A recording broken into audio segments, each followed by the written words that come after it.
looking at the beautiful skyline of Seattle, Washington. This scene being shot from the rooftop of the Kingdome. Come on inside the dome now. It's Seattle against Washington. Game 3 of the NBA World Championship Series, and 35,000 fans are on hand. Good afternoon, everybody. I'm Brent Musburger. Welcome to Game 3. As you know, Seattle won Game 2 back in Landover, so this series is even at a game apiece.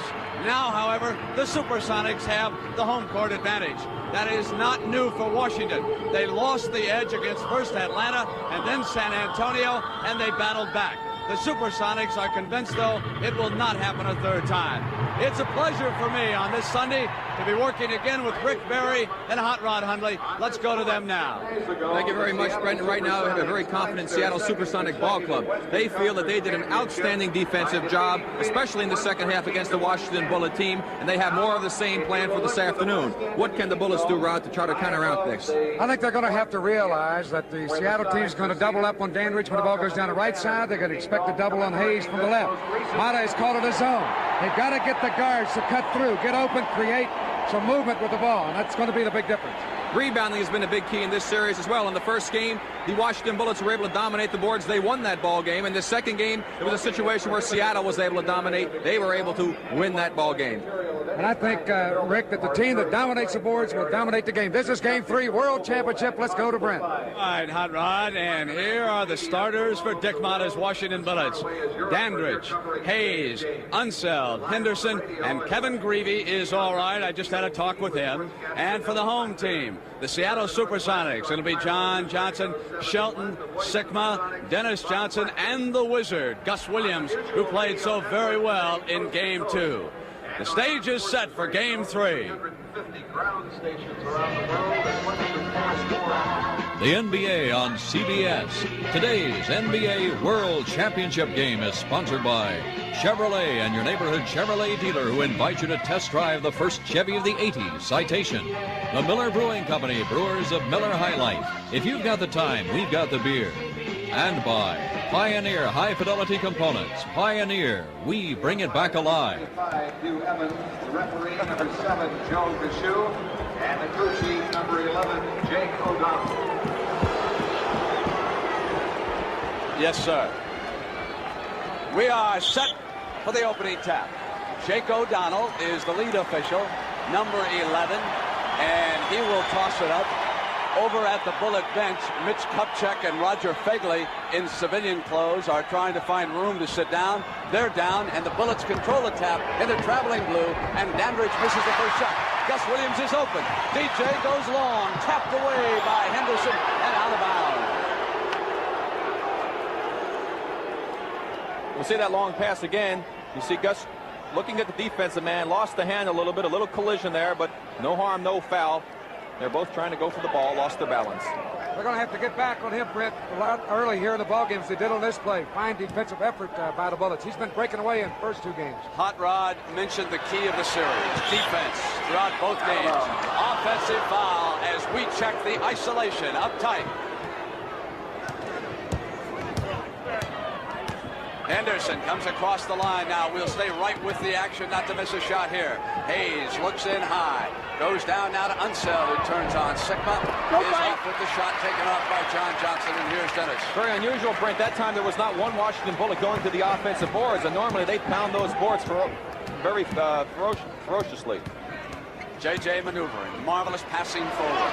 Roddy Shelton firing. The Sonics are on the board. I'll tell you what to watch for early with the Bullets. Yesterday in practice, Dick Motta said we must move the ball quicker, particularly when they go to the double team. There it is, right start there. Passing. There they went, Hot Rod, moving the ball inside. Unseld crashes, score it, and send him to the line. That's a great play. Beautiful passing there. As we mentioned in the pregame, they're going to double up. They help. The pass comes inside. Henderson shovels to Unseld. He's right there, lays it up. It's a beautiful pass for the basket, and he's fouled on the play. Foul to Shelton.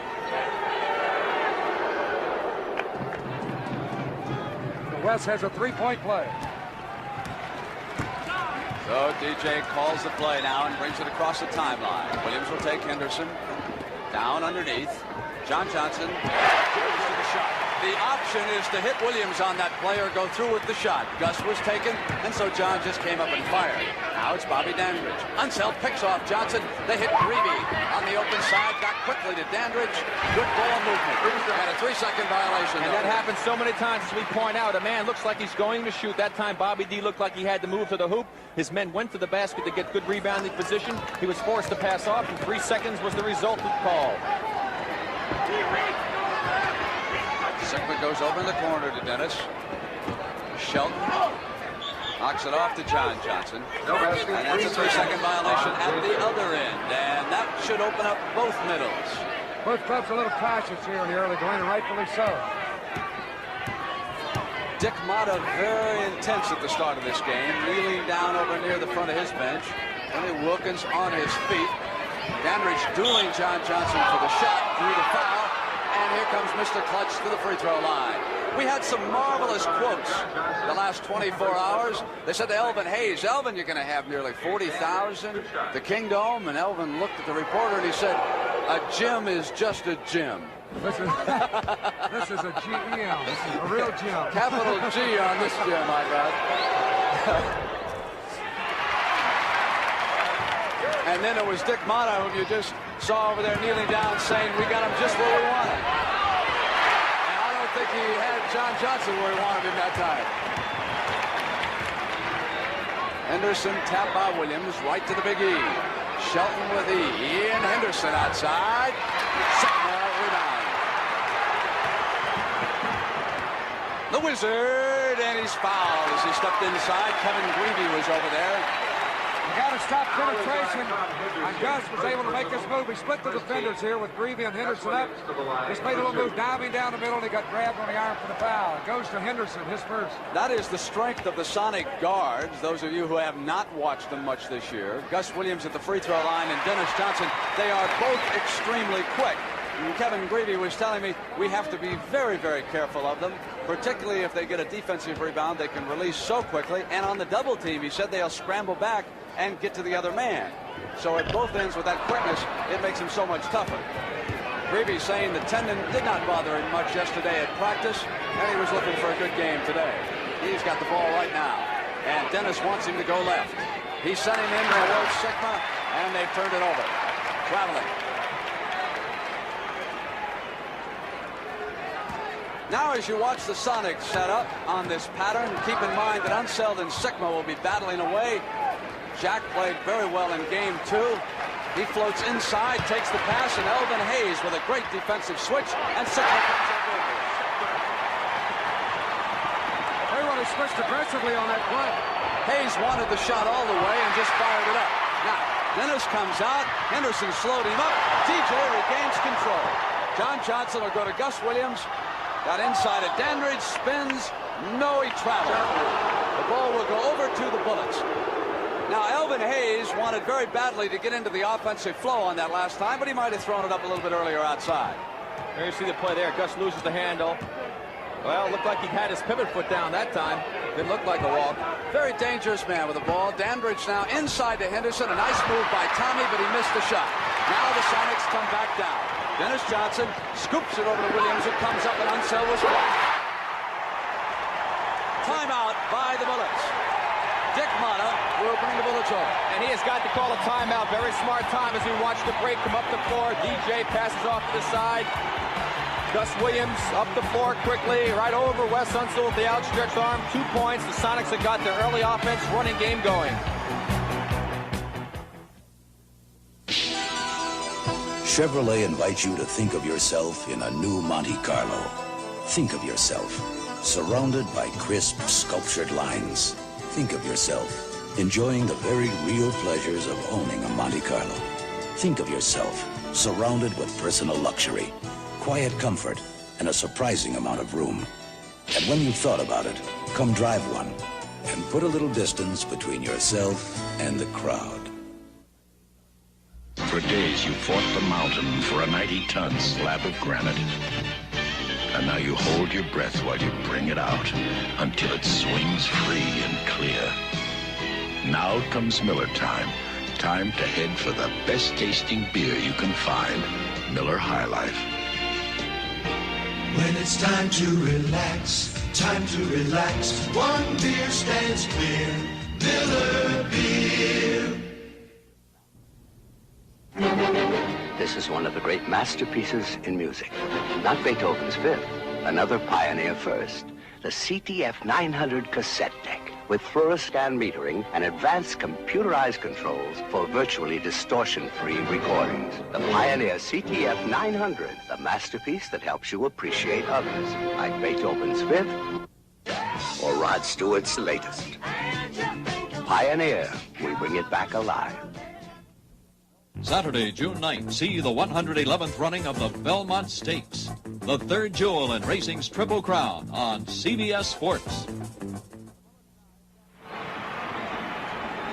The Bullets now have shot but 1 of 6, and they've been out-rebounded 6-1. The Sonics, meanwhile, perfect from the field. Let's keep an eye on Elvin Hayes. They'd like to get him into the flow. The screen is on the other side away from Hayes. Now he goes in.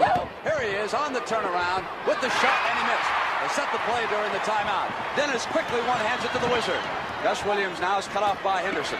John will go back, and Henderson with a hand on it, and Dandridge comes out. Dandridge is slowed up momentarily. Now he comes to the middle of the attack. He'll come down the middle of the shot. That's his spot. He's good on that shot, Hot Rod. That's his one-hand rider, he calls it. That's the toughest shot basketball. I think when you're moving toward the basket and make that running one-hander without using the glass, you have to put it up softly. He's a master. They're going to have to watch Dennis Johnson rebounding now. He's already turned in 4. He's out far away from the glass. He'll rotate underneath if he can. Quickly to Sikma, out of bounds, bad pass.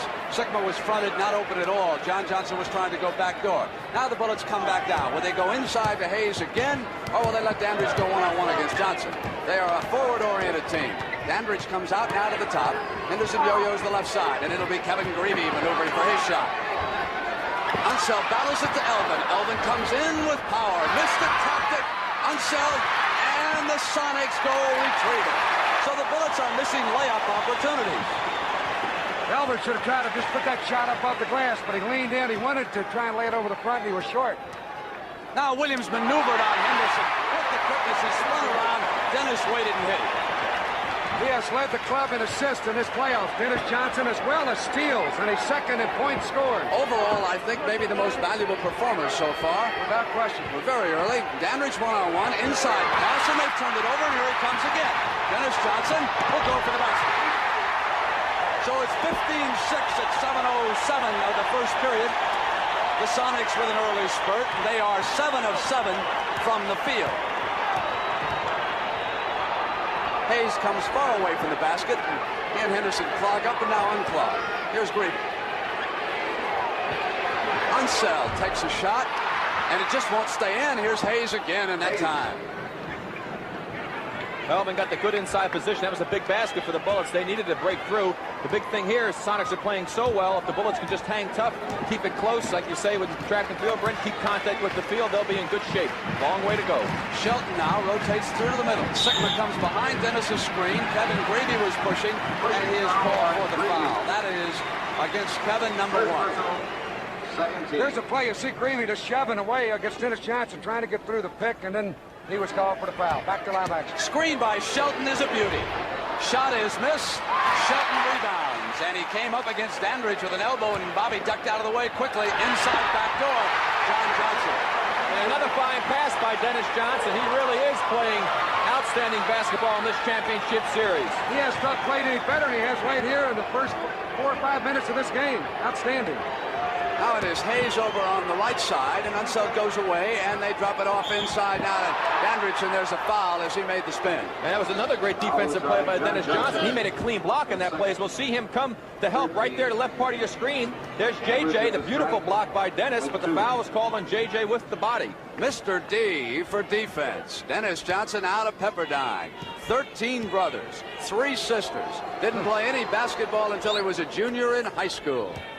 There's a doctor here. His name is Dennis Johnson. He says his phone rings morning, noon, and night. I said, are you a big DJ? He says, no, I'm Dr. J. And I'm not from Philadelphia. 17-10. Sonics leading by 7. Even though the Bullets have been outplayed, they are still very close early. Johnson comes around the horn. Missed and went battling for the rebound, and it's Shelton.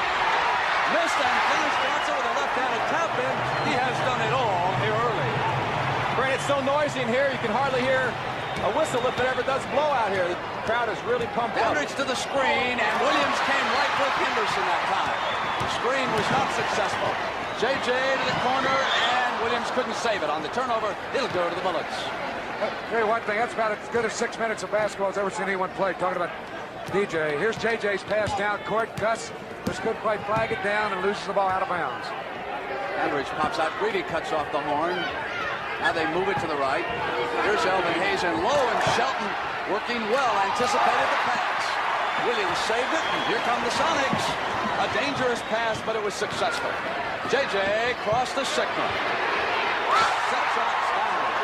Brent, they have got that running game going, and Dick Mata has called another timeout to try and stem the tide here. I have never seen them in playoff competition, the games we covered, execute this running game so effectively. We see it here. They're just exploding up the floor. Guys are breaking away. They get it up there quickly. They're passing the ball around to the open man. Here's a cross-court pass. Jack Sikma with the jump shot. The Sonics are playing their best basketball right now. They say I'm rough, they say I'm mean, but that's the toughest Steeler I've ever seen. There's only one Steeler I trust with my girl, and it's none of you guys. Uniroyal presents the Steeler Radial. It's built tough with 2 steel belts, and it's tough to beat when you look at its price, from about $45. Now I've got 4 tough Steelers that escort me everywhere. The Uniroyal Steeler. You want a tough tire at a price that's fair? You want Uniroyal there.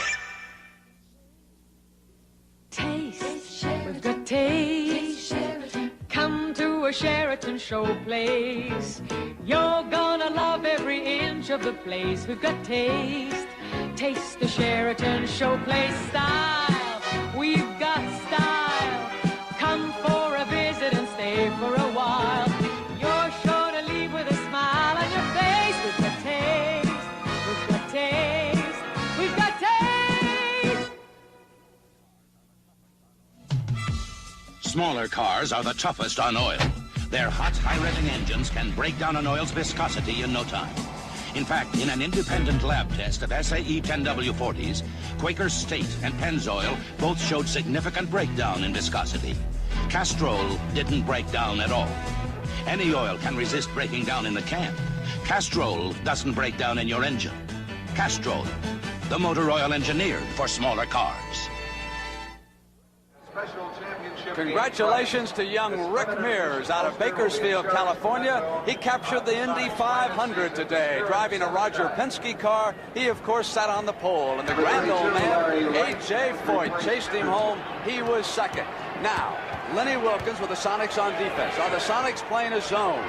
There's been a lot of argument about that. Larry Wright's shot is off. The rules state that 5 men can go after the man with the ball, as long as you don't play a spot on the floor. It's a simple double and triple team, according to the officials. Nothing illegal about what they're doing. Greavy reached in over Dennis Johnson. That is Kevin's second foul. Hot Rod, more on the zone. I think that, yeah, if it is a zone, it's a good one. I can tell you that, Fred. But they are actually just double teaming legally, and the Washington offense is geared to one-on-one play to Hayes and Dandridge. It's easy to double up on them. Williams is short, and the Big E's got a man. A little short rear, he jumps, and Williams comes down out of bounds. They have to call a foul. They've changed the rule a couple years back. As we see the play come here, Gus Williams, Dennis Johnson, great anticipation. Gus gets his hand on the ball, knocks it away. Harry gets grabbed a little bit. Now he gets bumped out of bounds. There's no such thing as a force out anymore. In the old rules, it would have been a force out. The ball would have gone to Seattle, but now it's a foul that time on Larry Wright. Okay, you are watching Game 3 of the NBA World Championship, and Wright has just committed his second foul. This is going to be right in your lap here. As Gus comes over, makes a pump fake. Now watch Larry Wright do the one thing a defensive man should never do, leave his feet. Gus sees he's got him in an awkward and bad position, takes advantage of it, draws the foul. We hate to harp on it, but the guard play has been a significant difference, particularly in Game 2 and here at the start of Game 3. Now, the Washington Bullets are certainly not alone in having trouble with this man, Gus Williams and Dennis Johnson. They went on a rampage against the Los Angeles Lakers in a couple of games, and they played extremely well in that great series against the Phoenix Suns, which went the distance. Guards today, Seattle's have scored 11 points, and the Bullets are not yet on the scoreboard. I would expect to see Phil Chenier for at least a couple of minutes. Dennis Johnson has also got 5 rebounds and 4 assists here in the opening quarter. Dandridge and Greavy now will look. He goes back to Wes Unseld.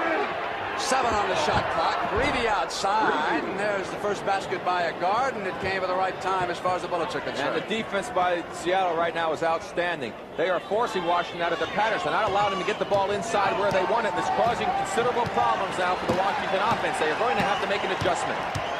Elvin Hayes with only 1 field goal. That was that inside layup after a tap. Dennis Johnson coming up on Greavy, rattles down 2 more. That is 6 points for DJ. From right, and here's Hayes. Hayes going to go one-on-one. You can see it. Unseld, offensive rebound. It was not a good shot by the Big E. He forced it, but fortunately for the Bullets, Unseld, like he normally is, was in a good spot to rebound, and he got the layup. John Johnson coming over to the left. Let us apologize. We have lost power. We're going to continue the audio. Gus Williams has missed the shot. Bobby Dandridge comes down. Now he is fouled by Gus Williams, and it is in the backcourt. So coming up now to the free throw line will be Bobby Dandridge, number 10. It is 25-14. 2 minutes and 57 seconds to go in the first period. Our power is back here, and I assume it's back in the living room. We are at the mercy now of one camera, so you just bear right with us. For Williams, number 32. Seattle has 4 team fouls, and Washington with 5. Dandridge will get 2 free throws on that backcourt foul. 10-point Sonic lead goes down to 9. Downtown, Freddie Brown has checked in. He'll try to swing immediately to the offense. In practice, Wilkins has harped on Brown not to hesitate to go through with a shot and see if he can get the hot hand back. Sikma maneuvering on Wes, and with the height advantage, a sweet turnaround to Jacks. That's an impossible shot for Wes Unseld or most any defensive man to stop. A turnaround shot by a tall man fading away, virtually impossible to stop it. So the young blonde from Illinois Wesleyan is 3 of 3. Dandridge comes up jumping on John, and JJ to the rebound. Wright is there, and John Johnson spins on him. Went to Brown, and there was a traveling call. No place for him to go, actually. What a super move that JJ made, that pirouetting move at midcourt. Then when he handed the ball back to DJ, he went right to him. There it is. Great super move. And what right he down the done, lane, watch the pass. Right there, and DJ runs right into his back for the travel. Should have stopped at the free throw line that time and see what developed. Dandridge backs on JJ. Comes in toward the key area. JJ again rebounded. He had 11 in the opening game. Less than 2 minutes in the quarter. With the 2-minute call here in the first period from the Kingdome in Seattle. JJ up jumping. Yanked down by Big Wes. Out to Greavy. The Sonics are back on defense. No easy layups. Out of bounds. No foul. Greavy thought he was tomahawked. That was a good play there. A good call, I think, because Greavy, I thought he was going to say had lost the ball, but he realized he was in a pack of players, so the referee gives him the benefit of the doubt. Your ball. So they go back to Washington. Here's Hayes, and he is 1 of 7. He's got it back. He's 1 of 8. One behind, and Unseld finally comes away, and they score. Bobby Dandridge only 1 of 4, so they got to get scoring out of Hayes, and Dandridge, as everybody knows. Well, at least Elvin's keeping the ball alive, and Unseld getting the basket for the second time on a similar play. Yeah, and Wes is keeping the team in the ball game right now. If it weren't for Wes Unseld on the offensive boards, they'd be in big, big trouble. Dennis on the turn, drew the foul from Greavy, and that's 3 on Greavy. There's the foul as Dennis Johnson with the ball backing in against Greavy. Turn, go up. And now it doesn't even look like he's got a hand on him. I don't believe he even touched him on the shot, but they give him 2 free throws. Did not touch him at all, and that's the reason why Greavy complained on the call. And it's a big foul, too, because it's number 3 on Kevin. Picked up here in the first period. There's the guard stats. Seattle with 96 points in the first 2 games. Washington with 40 out of the backcourt. One of the things that I've got to give Dick Motta an awful lot of credit for is that he has not alibied one bit about not having Mitch Kupchak in uniform. That is a big factor. He played extremely well in last year's championship series. He gives Big Wes a rest. He comes in, he adds movement to the offense. There he is in his sport coat and shirt. Not once have the Washington Bullets allied with it. Larry Wright across the timeline. It's 29-18. That's the time remaining in the first period, bottom of the screen. Wilkins up yelling. Hayes inside, Camps in the middle. Scored it, and Paul Silas was there and fouled him, the chairman of the boards, and Rick Berry is motioning that he was in there for 3 seconds. Well, he's made a good move here to fake. Paul Silas had a position, have a chance for a three-point play, but he was in the lane before he ever got the ball, and then by the time he caught it, made the pump fake. He was in there a long time, so they got a good break on that one. With that field goal, Elvin now 2 of 11 as Lenny Wilkins looks on, and the Big E is at the free throw line. If he gets into the flow of things, he can carry this team home. He's actually in the flow, Brent. The ball just didn't drop it for him. He stayed aggressive. He's not quitting in his shooting. He's going right after it. He'll open up sooner or later. That is right, Hot Rod. I checked his stats for rebounds, 6. And on the turnover, you check that scoreboard right now. It's 29-21, and the Sonics have outplayed the Bullets, but the score would not indicate by that much. Look at that. They're close. Sikma has to feel very, very good about this. As I said, Brett, the Sonics played the best I've seen them play, and they're only 8 points ahead. A chance to cut it to 6 for the Bullets. Wright was going back, and Jack Sikma had switched off. Silas with a hand, and West runs it down. Here's Charles Johnson. CJ for the field goal. It was right here in the Kingdome in Game 4 when that man turned the series around last year when he came off Dick Motta's bench. Brown comes around the Sikma pick. Goes to the shot of onside downtown. They're going to look for the last shot. They're inside 20 minutes. The Bullets will slow it down as Motta yelled at them from the sidelines. You notice one thing, Brent, the Seattle early offense game stopped almost entirely when Gus Williams went out of the game. Dandridge backs in, goes one-on-one, beats 3 men. Wilkins thought he had traveled, but he did not. 31-25. The end of the first period. So it is Game 3 of the NBA World Championship Series. The Bullets won the first game by 2. Seattle the second by 10. And now they lead after 1 period here in number 3.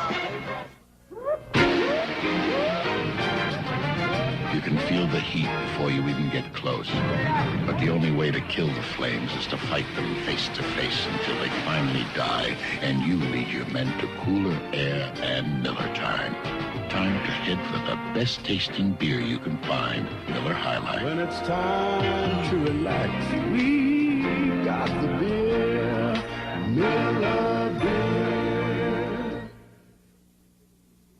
General Motors Terex 3315B, one of the world's heaviest trucks, 234,000 pounds, empty.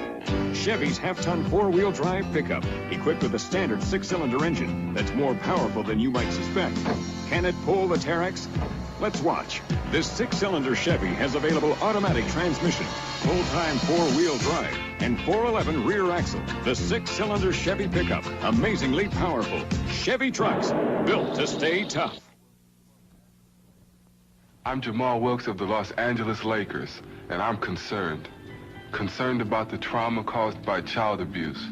I'm concerned about problems faced by the sick, the aged, and the handicapped. I'm concerned about my community, and that's why I support United Way, because they are concerned. United Way, thanks to you, it works for all of us.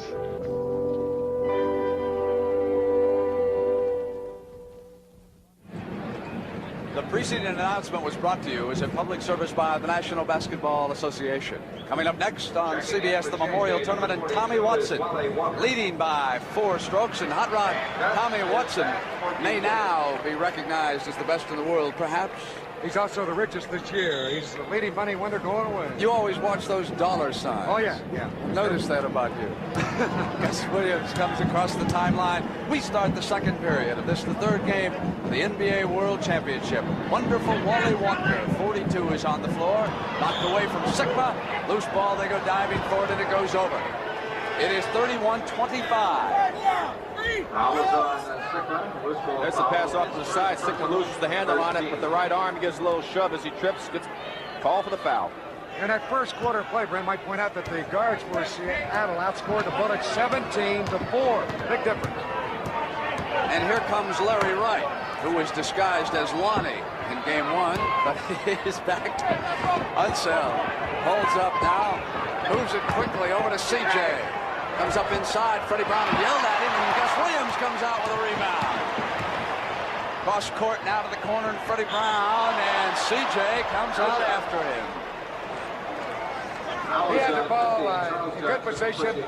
C.J. will pick up the foul. See, C.J. going back underneath. Now he had to come back. Brown with the ball. He's running at him. Way out of position. An easy foul. As Brown maneuvered to the right side. There's the chairman. Goes back to Williams. Comes up on C.J. and he's short. And there's Bobby D. Right. Goes to Unseld. And it'll go over. He got a hand on it. And Gus Williams had rotated back quickly on defense. Here's your pass again. Axel West should have had that ball and it could have had himself a layup. But he reached with the right hand instead of both hands to try and control it and got away from it. Gus Williams is all over the floor. Inline to inline, sideline to sideline. Moving it to Freddie Brown now. They go into Sikma. 10 on the shot clock, and Jack hits one up over Unseld. Hey, Jack Sikma was in a shooting slump for most of the series against Phoenix, but he sure has the touch in this series. He's perfect today, 4 of 4, and it's 33-25 as a result. The CBS most valuable player at halftime today. Hot Rod Hundley will reveal who we voted for. CJ into the key. Charles Johnson. Good quickness on that play to get free, and then went to his little jumper. Usually he'll shoot you to death from the baseline. Brown's open and went to the pass. Williams. Again, it's penetration by Seattle. This time it was Brown, but he dished it off to Gus. Here's for the baseline. Off and Walker rebounds. Williams breaks free now at midcourt. Wright is there, and here's Sikma. Silas maneuvers and goes to the hook shot. Walker comes up over Unseld, loose ball foul. Walker. There's the hook shot by Paul, a little bit too strong off the glass, off the rim. Wally Walker over the back, picking up the foul. Wes Unseld probably thought he had a fly in his back. Hayes probably would like to feel it down low, but now he rotates in as Dandridge takes the shot. There's Hayes, comes up on Sikma. He's only 2 out of 12 in the game, but he has about 7 rebounds. He threw that shot up higher than he normally does because of Sikma. As Brown gets 2 more for the Sonics. Grant, it seems as he's shooting the ball a little bit harder also. He had a lot of force behind that ball. He doesn't seem to have the soft touch that he normally does in those turnaround shots and those in-close ones. He really hasn't gone to that turnaround over there from the left corner, which is probably his best weapon. Brown to the steal. Breaks free. Unseld comes with him. No match there. Freddie had him beaten all the way. It wasn't that quick to get back defensively. Freddie just flew right in for the layup. By far the best that Freddie Brown has played in the 3 games so far. And again, the early offense back in existence. Gus Williams back in the ball game. He really does wonders for this basketball team.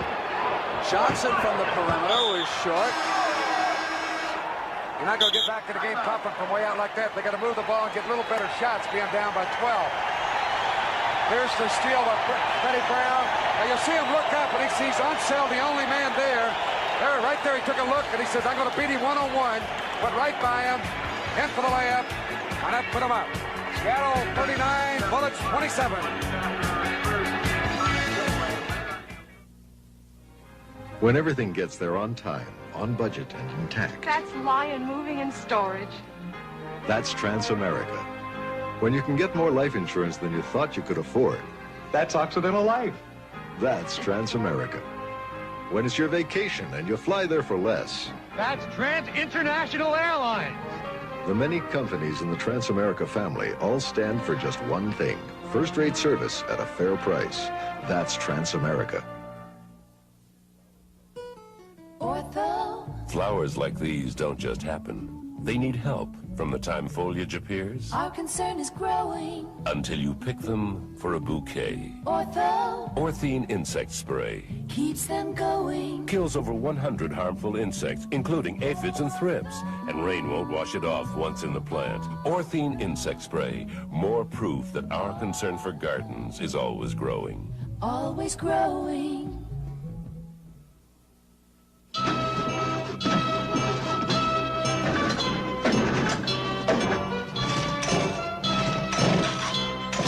If your engine isn't starting on cue, put in a fresh set of Champion spark plugs at least once a year. Champion and your engine can make beautiful music together.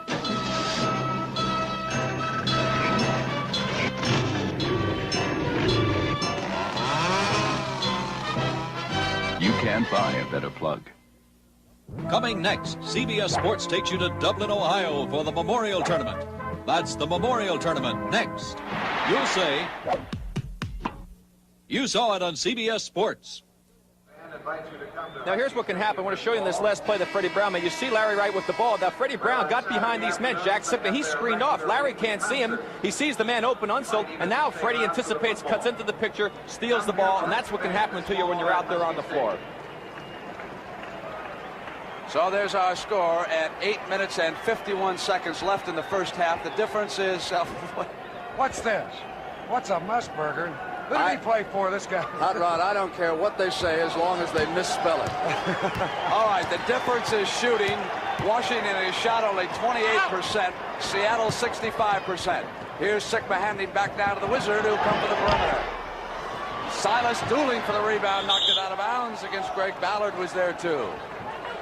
That's the second bad shot I think that Gus has taken in this game. He's out there some 30 feet. There's the guard scoring, so he hasn't taken too many bad ones, Rick. 23-6, Seattle over Washington. No, just two. Wright comes down.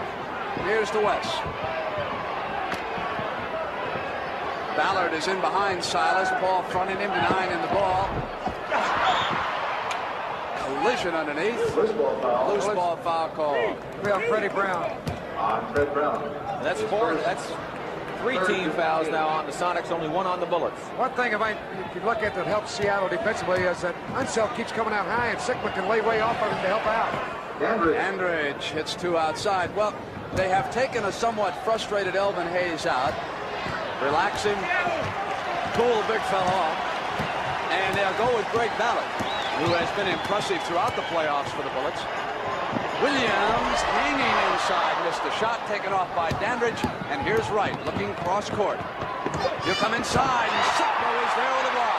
That was great deep blonde bomber. Great defensive communication by Sikma that time.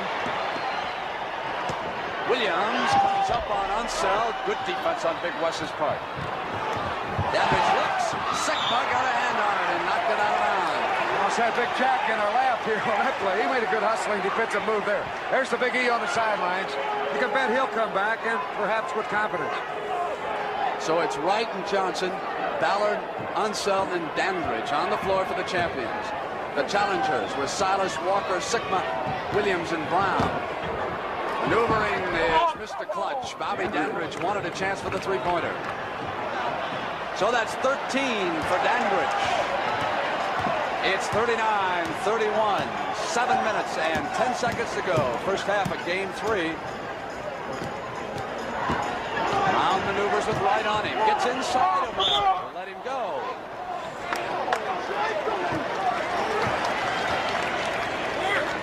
It's on Ballard. Greg Ballard gets the foul, his first. There's a shot. He turns, Freddie turned to the right. He puts up a little frozen rope here. Well, never really got to the hoop. But leaning into him, Ballard got him on the arm. So Freddie Brown will get 2 free throws. Bullets have 2 team fouls. Seattle 3. Freddie Brown is out of Iowa, as is his teammate John Johnson.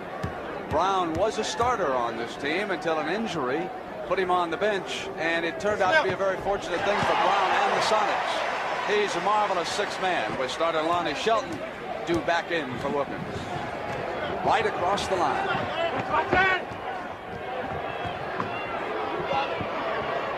Walker watching Dandridge. Bobby backing him in. Comes up with the shot. Score it and send him to the line. One-on-one basketball.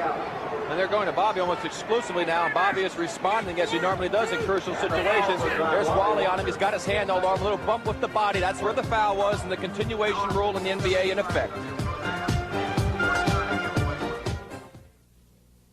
If a man's favorite threads prematurely lose their threads, and the seams in his slacks seem to disappear, then he needs Panatella Clothes by Levi's Sportswear. Panatella slacks, blazers, and suits hold their great looks because they're sewn to the tough standards that made the Levi's name famous for durability. Panatella from Levi's Sportswear, where quality never goes out of style.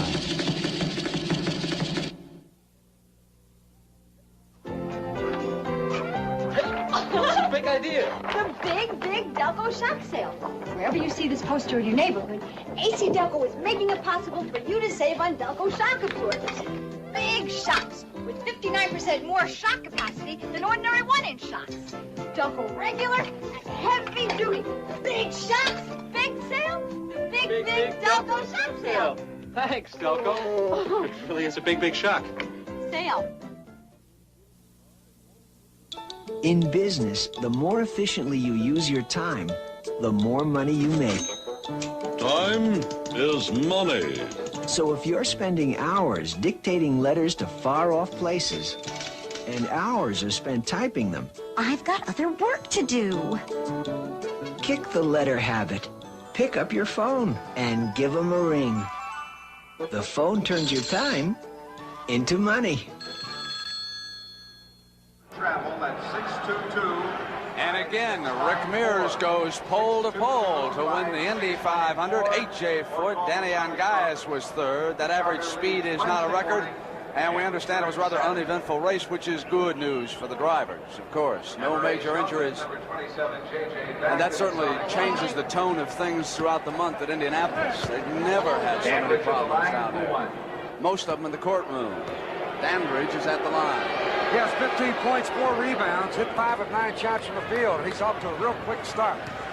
Normally, as been said in the papers, they like to go to him in that fourth quarter in the clutch. Paul Silas is operating in the pivot with Unseld, looking for the pass. Gus Williams alone, breaking around the screen on the other side. Definite missed assignment there defensively. The man guarding the man who screened should have picked up Gus. Now for the baseline is Charles Johnson. Ballard takes it away and threw it to Brown. Here's Williams cut off by Dandridge. Back to Brown. Cross-court open man is John Johnson, and Dandridge went flying at him. Look at little CJ rip down that rebound. 35,000 here in the Kingdome in Seattle. Right bounces to Unseld and moves quickly to Johnson. Coming inside of Williams. Silas had to take it away from West. And there is that offensive rebounding strength of the big man. That's absolute super play. Really went after that ball aggressively. CJ firing from that left corner. That's his favorite spot. There West tips the ball away from Salas. Gets it now, goes right back in. Puts a shot up, but he's fouled by Salas. His second. We're in the penalty. As DJ gets back to the game, just going to remark, he's been on the bench a long time. Had such a great first quarter, but Wes Unseld is the man solely responsible for keeping the Washington Bullets in close time. And not solely Bobby Dandridge done a fine job also, but those two men are the men carrying this team right now. 16 points for Dandridge and 10 for Unseld. So that's 26 of their 37 points. And, of course, West has been a tower of rebounding strength as he normally is. Dennis Johnson's turnaround, tap back to Williams. Williams, and again it was Dandridge flying out. Loose ball foul underneath as the Big E prepares to return for the Bullets. The foul will be on Greg Ballard on the rebound play. Now, good rebounding position by the Supersonics. They were inside, and Ballard crashes right over the back of JJ on the rebound play. As all Seattle players blocked out properly. Salas will go out. Elvin just kind of picked Sikma up and moved him 3 inches there. Deep into the corner. Williams throws it back now to Dennis Johnson. And here's JJ. And there's a whole lot of pushing and shoving going on now. Sikma to the offensive rebound. There's the penetration we talked about. Sikma made it easy. 5 of 5. Elvin had to go over and pick up the penetrating man. DJ missed a shot, and that gave Sikma a free path to the hoop. Elvin is very physical right now. At both ends, he is exerting himself, even though he missed that shot. He seemed to have his touchback. Shelton, short. CJ to the rebound. Amazing little guy. He'll go in there after that rebound. It's like a big man. Now here's the front line that we're going to see a lot of. Ballard, Hayes, and Dandridge with Kupchak injured. Hayes fouled.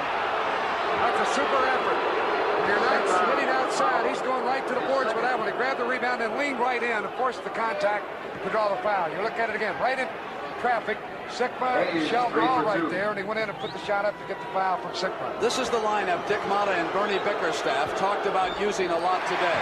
When they have to rest Wes Unseld, they'd move Hayes into the pivot, and they'd go with Ballard and Dandridge on the wings. Wright and Johnson at guards, and try to get some speed into the lineup. Hayes, of course, is familiar with that center spot, having played it in college, a lot in his NBA career. Sikma takes down the miss, 45-38, 4:34, first half of game 3. Defensively, Ballard will go over with Shelton. Oregon against Oregon State. Sikma matched against Elvin Hayes. Goes inside to Gus Williams, and there's John Johnson alone, and he's fouled as he comes up with the basket. We'll watch this play again as we got the inside position with the little man. Gus is not able to make the shot, had to shoot over the bigger man, Bobby Dandridge, but nobody boxed out John Johnson, and you can see he picked up the rebound, the basket, and the foul on Ballard, his third. And Unseld must return because that's 3 fouls on Ballard. Wes Unseld is the fat lady. Every team should have a fat lady like Wes Unseld. 6'7" and all class. Bobby Dandridge now maneuvering for that jump shot on Sikma. Loose ball foul. Loose ball foul as CJ and John Johnson went at it. Foul called on Shelton too. Shelton is called for the foul. Now you're in the penalty. So free throws will be taken on the play. Here's the rebound coming off. And JJ and they're fighting. I don't actually see the contact. So Hayes moves up to that free throw line with 6 points here in the first half. A sluggish start. And Kevin Greavy watching for the Millard bench. The starting guards. Keeping those hands moving. Get that shooting hand warmed up. Come on, they're firing. Wilkins on his feet in the background. Hayes is 2 of 6 from the free throw line. 3 of 7. They're really letting him have it behind the basket. Fans up waving and whatever and hooting and hollering. The Phoenix distraction, right? That's what they used against the Sun. JJ turns now looking in on Dandridge, and DJ went back door. And Charles Johnson said, look, he pushed off on the back door before he got open. Here's the play again right there with the left hand. Little push by DJ. Charlie had reason to complain. They want Wright to go into the left. John Johnson was awaiting him. 10 on the shot clock. Wright maneuvers inside. And JJ off for the rebound. Lead to Gus. Gus will pull up. Out underneath from Dennis Johnson. Trying to get position. Is assessed the personal. He's going to go against DJ. He thought it should have gone the other way. Trying to figure a little bit going off the court. Lenny Wilkins doesn't like the call.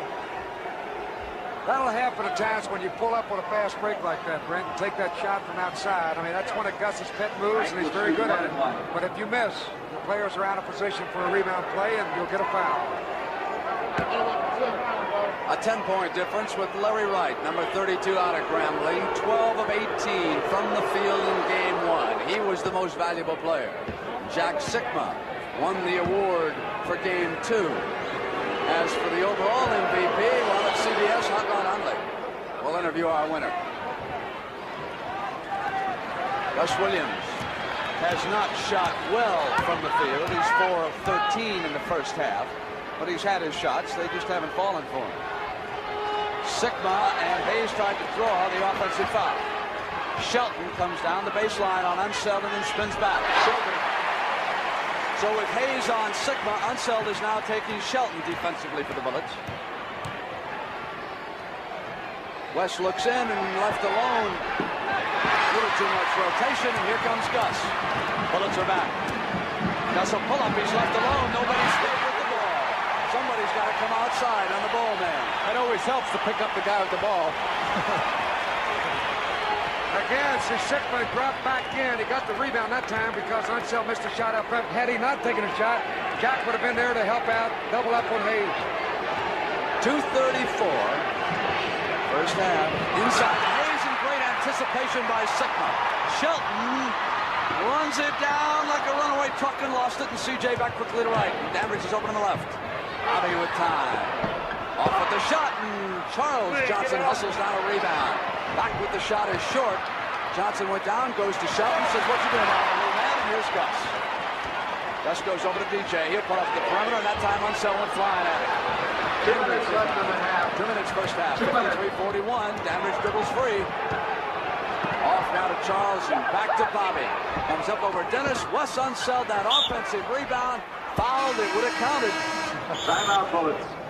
Brent, he's just incredible the way he gets in there and gets those rebounds. As I said, he's not a great jumper. You see Bobby miss. Now watch Wes. He came from the other side. You see Shelton didn't box him out. He watched the ball. That gave him a free pass to the ball. He picked it up, drew the foul. Almost a chance for a three-pointer. When it comes to fighting rust, there are two types of people. I want to do it fast. I want to make it last. For both, there's Rust-Oleum. Rust-Oleum's original fish oil primer goes right through rust to bare metal, so you get long-lasting protection. It lasts. And it comes in handy sprays, so it's easy to apply. It's fast. Not to mention 40 beautiful colors. If you're going to do it fast, you might as well make it last. Good point. Chevrolet dedicates the new midsize Chevy Malibu wagon to all the new wagon people. People who shop in those great little stores, people who camp in the great outdoors, people with kids and people without, people who haul things inside or out, skiers and surfers and joggers and more. People who enjoy a useful rear door, people who store some nice odds and ends, people who enjoy lots of nice friends. They're coming to Chevy now. You should too. To a fresh new slice of apple pie called Chevy Malibu.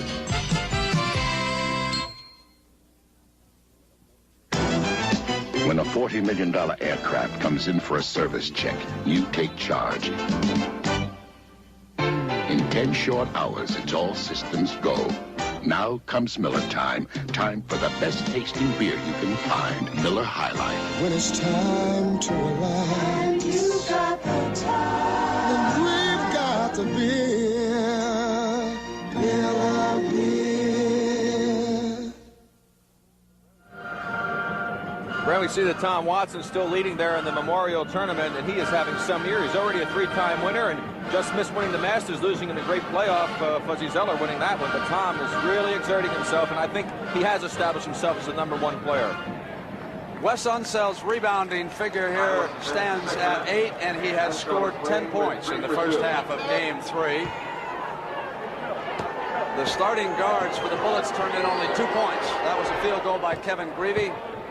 Greavy and Tom Henderson started. Henderson was out. He has returned.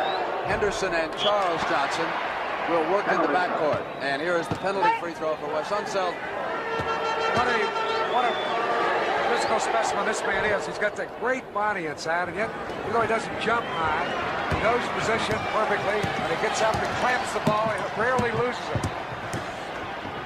Brown goes now to John Johnson. Dandridge looking for a screen, and there it is. He switches off on Dennis, and they hit Shelton. Hayes is right there battling the ball. Now John Johnson to the screen. No basket. Offensive foul. On the screen, an offensive foul. There's a play. Shelton with the ball. Big E right whipping.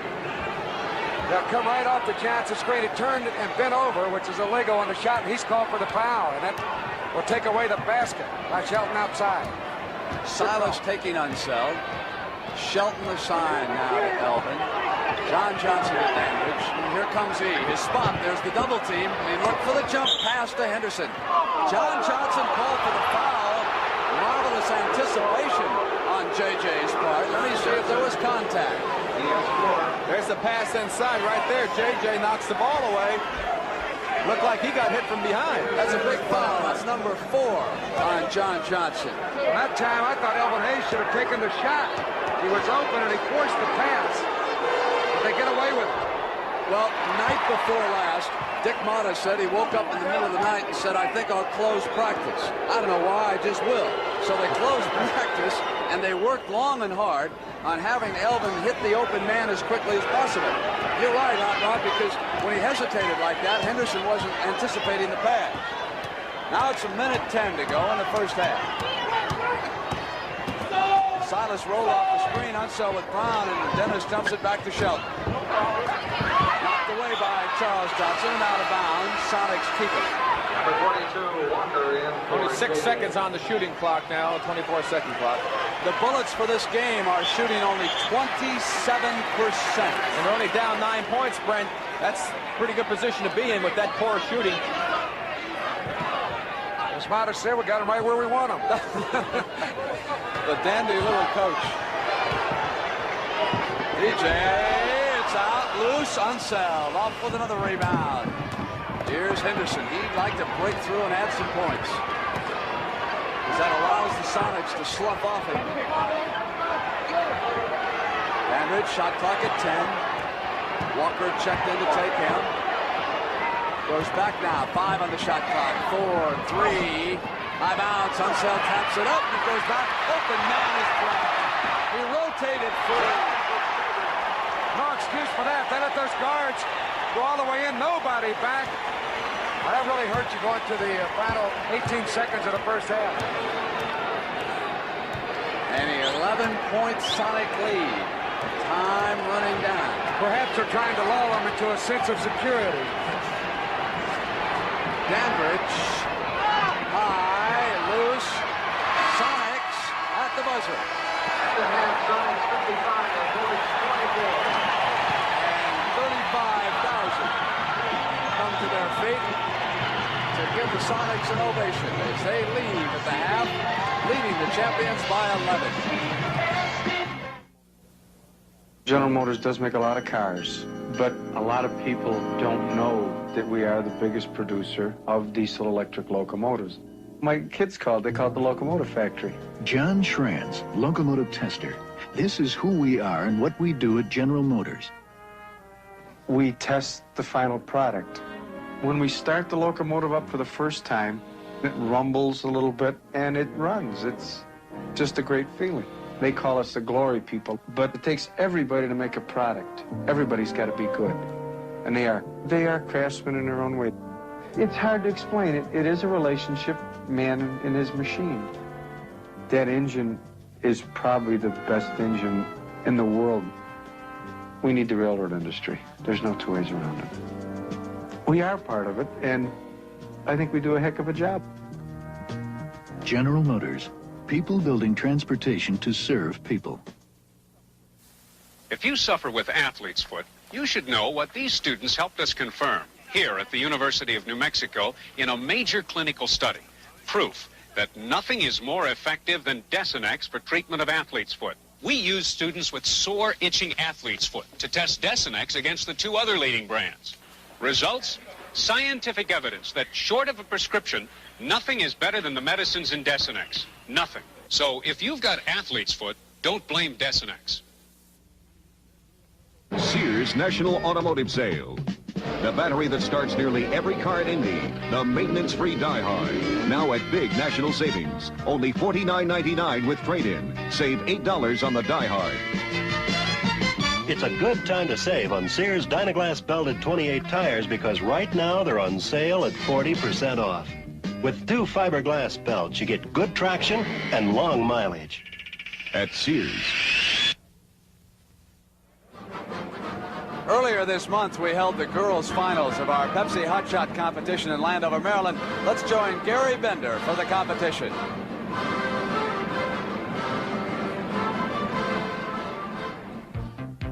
It's time for the girls' national finals of the Pepsi-Cola NBA Hot Shot competition. Over 2 million youngsters started playing in the Hot Shot competition in early summer, narrowing the field down to 2 finalists in 3 age groups. The national director of the Hot Shot competition is the Big O, Oscar Robertson. Okay, Gary, it's very simple. You have 1 minute to make as many baskets as possible, shooting from 5 different spots on the floor called hot spots, starting from this toughest spot right here.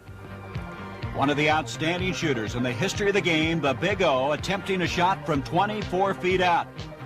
And that shot is worth 5 points. Now, a bonus of 3 points is awarded if at least one shot is taken from all 5 hot spots. This one, from 15 feet out, is worth 3 points. At least 1 foot must be in the hot spot for the shot to count. From left baseline 15 feet away, this is worth 3 points. And then from 21 feet out, if you hit this one, you got a total of 4 points. The girls must dribble to each one of the areas. And then right baseline from 12 feet away, it's good for 2 points. 2 layups can also be shot for 2 points each. Let's begin the competition. In the girls 9 to 12-year-olds, Carrie Maxwell from Salt Lake City. She's 11 years old, representing the Denver area. You see her time remaining, 15 seconds with 52 points. She tries the three-pointer. This girl comes from a basketball family. She's going to try the three-pointer again. And Carrie Maxwell with 5 seconds left, trying one from left baseline. She finishes with 52 points. Her competition from the Bronx in New York, Cheryl Johnson, 12 years old. Representing the New York area, look what she has to beat. She has to beat 52 points, and she's starting out very cold. Cheryl thinks that more girls should participate in the hot shot competition. She's an outstanding high jumper. She placed first in her competition, and she still can't get the barrel to drop. There it goes. 52-41. Cheryl extremely quick. And now she goes out for the three-pointer. Doesn't get that to go. She'll try the layup. Can't get that to go. And she gets that one to go. 52-45. This will be worth 4 points if she can hit it. Look at the poise she has, and she gets a bonus. And now she hits from the right-hand side. She's down by 2 points. The ball gets away from her. But look at the poise she's showing. She waits, she sets, she shoots, and Cheryl Johnson has won our competition 53, now 55-52. Cheryl Johnson, our champion. And now the girls 16 to 18-year-old from Portland, Oregon, Marlee Lawrence. She's 18, and now she's going to start out with a five-pointer.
And then from 21 feet out, if you hit this one, you got a total of 4 points. The girls must dribble to each one of the areas. And then right baseline from 12 feet away, it's good for 2 points. 2 layups can also be shot for 2 points each. Let's begin the competition. In the girls 9 to 12-year-olds, Carrie Maxwell from Salt Lake City. She's 11 years old, representing the Denver area. You see her time remaining, 15 seconds with 52 points. She tries a three-pointer. This girl comes from a basketball family. She's going to try the three-pointer again. And Carrie Maxwell with 5 seconds left, trying one from left baseline. She finishes with 52 points. Her competition from the Bronx in New York, Cheryl Johnson, 12 years old. Representing the New York area, look what she has to beat. She has to beat 52 points, and she's starting out very cold. Cheryl thinks that more girls should participate in the hot shot competition. She's an outstanding high jumper. She placed first in her competition, and she still can't get the barrel to drop. There it goes. 52-41. Cheryl extremely quick. And now she goes out for the three-pointer. Doesn't get that to go. She'll try the layup. Can't get that to go. And she gets that one to go. 52-45. This will be worth 4 points if she can hit it. Look at the poise she has, and she gets a bonus. And now she hits from the right-hand side. She's down by 2 points. The ball gets away from her. But look at the poise she's showing. She waits, she sets, she shoots, and Cheryl Johnson has won our competition 53, now 55-52. Cheryl Johnson, our champion. And now the girls 16 to 18-year-old from Portland, Oregon, Marlee Lawrence. She's 18, and now she's going to start out with a five-pointer. She got it. She has to make up a lot of ground because she's been very cold, so she's going for the five-pointer from 24 feet away. Can't get that one to drop. And Marlee Lawrence is going to finish with 58 points. Her competition from Philadelphia, Pennsylvania, 16-year-old Terry Kowalewicz. And look at her score. She has already won the competition. Her first 2 rounds, total of more than the 3 rounds of Marlee Lawrence. This southpaw has just been so consistent with her shooting. She wants someday to become a sports writer, as she's interested in all the sports. And Terry Kowalewicz from the right baseline gets 2 more points, and she is our champion. She's going to finish with a total of 90 points. And now the 13 to 15-year-old age group. Sandy Harding from Auburn, New York, 13 years old. And she has a total of now 77 points, trying the 2-point layup. She misses 2 of them, but she tries and gets a 3rd one to go. She was last year's national champ of the 9 to 12 age group. She's been one of the most consistent hotshot players and maybe the fastest, but right now she just can't get the ball to go down for her. And that's not like Sandy Harding. She's continuing to fire away. She's going out now to the 4-point area. And it will not go for her. She's got one last chance now, and it won't go. A total of 82 points. And now from North Glen, Colorado, representing the Denver area, Nancy Saul, 15 years old. Now look, she needs 26 points to win, and she's trying the 5-pointer right away. And then she follows with the 2 layups for a total of 4 points. But she certainly has her work cut out for her. With 45 seconds to go, she'll try one from the left baseline. An outstanding diver. She was a 3-meter champion in the state of Colorado. She still can't seem to find the range. Now she'll go out and attempt one from 15 feet. She hits it, and she also got the bonus. 82-69, and she has hit her 2nd in a row. Nancy Saul is red hot. Look at that, 3 in a row. She's got a chance now with 18 seconds, 4 in a row. Nancy Saul's going to have to hit them all as she's running out of time. There's 5 in a row for Nancy Saul. What an outstanding shooting exhibition. 6 in a row, and she's won it. And let's see if she can make 7 in a row. She does, and what a job by Nancy Saul, our champion. So let's meet the 78-79 national winners in the girls' competition. Cheryl Johnson, 9 to 12-year-old group. Nancy Saul, 13 to 15-year-old group. And Terry Kowalewicz, 16 to 18-year-old group. The Pepsi-Cola NBA Hotshot program begins a new season this summer. Watch for information at local youth organizations in your area. The NBA on CBS will continue after this word from your local station.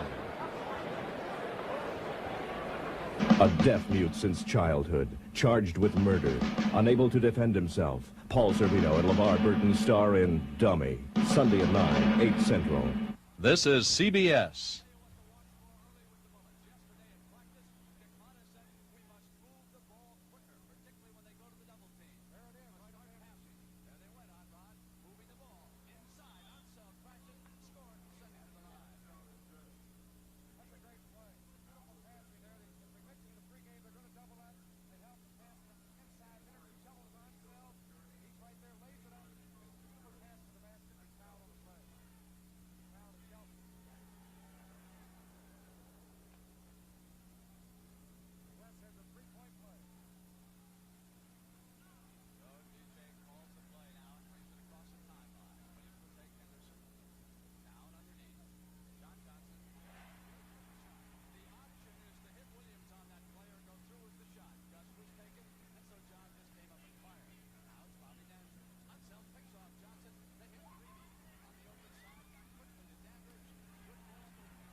Basketball game, in person or on TV, you are watching 10 of the best basketball players in the whole world.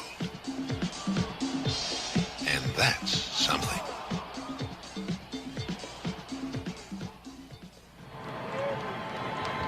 Time now for the Chevrolet Player of the Year, as voted by us at CBS, and it goes to Elvin Hayes of Washington, and in Landover, Maryland, Hot Rod spoke to the Big E. All season long, it has been my pleasure to be a part of the CBS crew that selects the most valuable player on the NBA Game of the Week. Chevrolet awards a $1,000 scholarship to the university that player attended.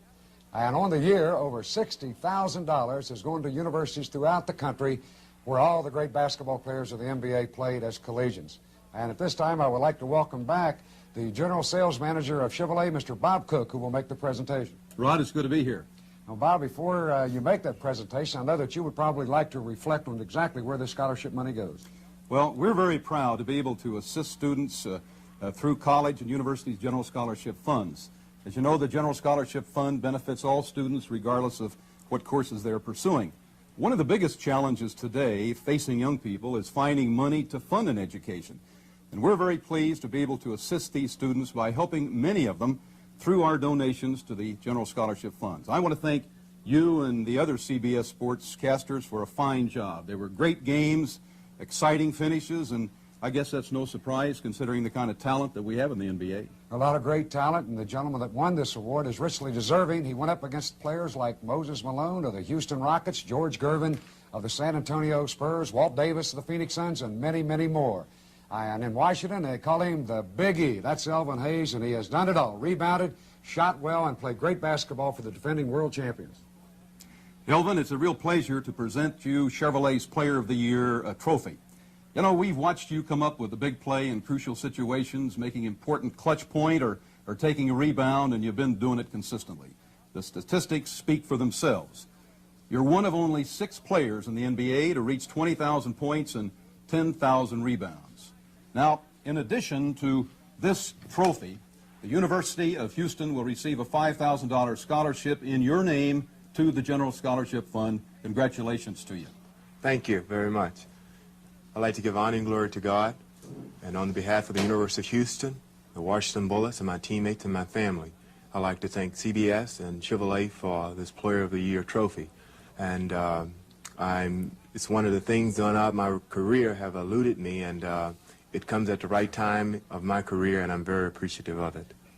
Elvin, I guess Brent finally gave you a vote, big guy. Finally munched one out of it. You deserved it. Congratulations. Thank you very much. And thank you, Bob and Chevrolet, for coming out to make this presentation. Our pleasure. And we want to remind everyone that in the future, the Chevrolet Coach of the Year will be coming up soon. Here's to good friends. Tonight is kind of special. Hey, where you been? Well, it wasn't easy getting tickets for this game. Yeah, Bob. Teddy, I know exactly what I want. I want the biggest steak you got and a bottle of Lowenbrow. Steak and Lowenbrow. Dolan, you're a genius. When you want the taste of a truly great American beer, tonight, let it be Lowenbrow. Here's to the chef. Here's to the bartender. Got a big load to haul? Get a tough Chevy van. The 125-inch wheelbase model handles plenty of cargo. It's also got a wider sliding side door opening and wider and higher rear doors than its 2 closest sales competitors. Now, check these dimensions. Rear doors to engine, rear doors to seat, floor to roof. And look at that turning circle. Got a tough job? Get a tough Chevy van. Chevy trucks, built to stay tough. Wherever you find a famous face, you'll find a paparazzi. His camera, a gutsy Olympus. He uses Olympus because when you're after people who don't look up and say cheese, you need a camera this light and compact, not to mention this versatile. That's why so many professionals count on rugged Olympus cameras. They know Olympus brings the news back for the front page. You know our pictures. Now you know our name, Olympus. Hi, I'm Wes Unseld of the Washington Bullets. Let's face it, Vietnam was a time a lot of people would just as soon forget. But in forgetting that time, we've also forgotten the people who served in Vietnam. Join Americans everywhere in remembering these veterans as part of the National Salute to Vietnam-era veterans, May 28th to June 2nd.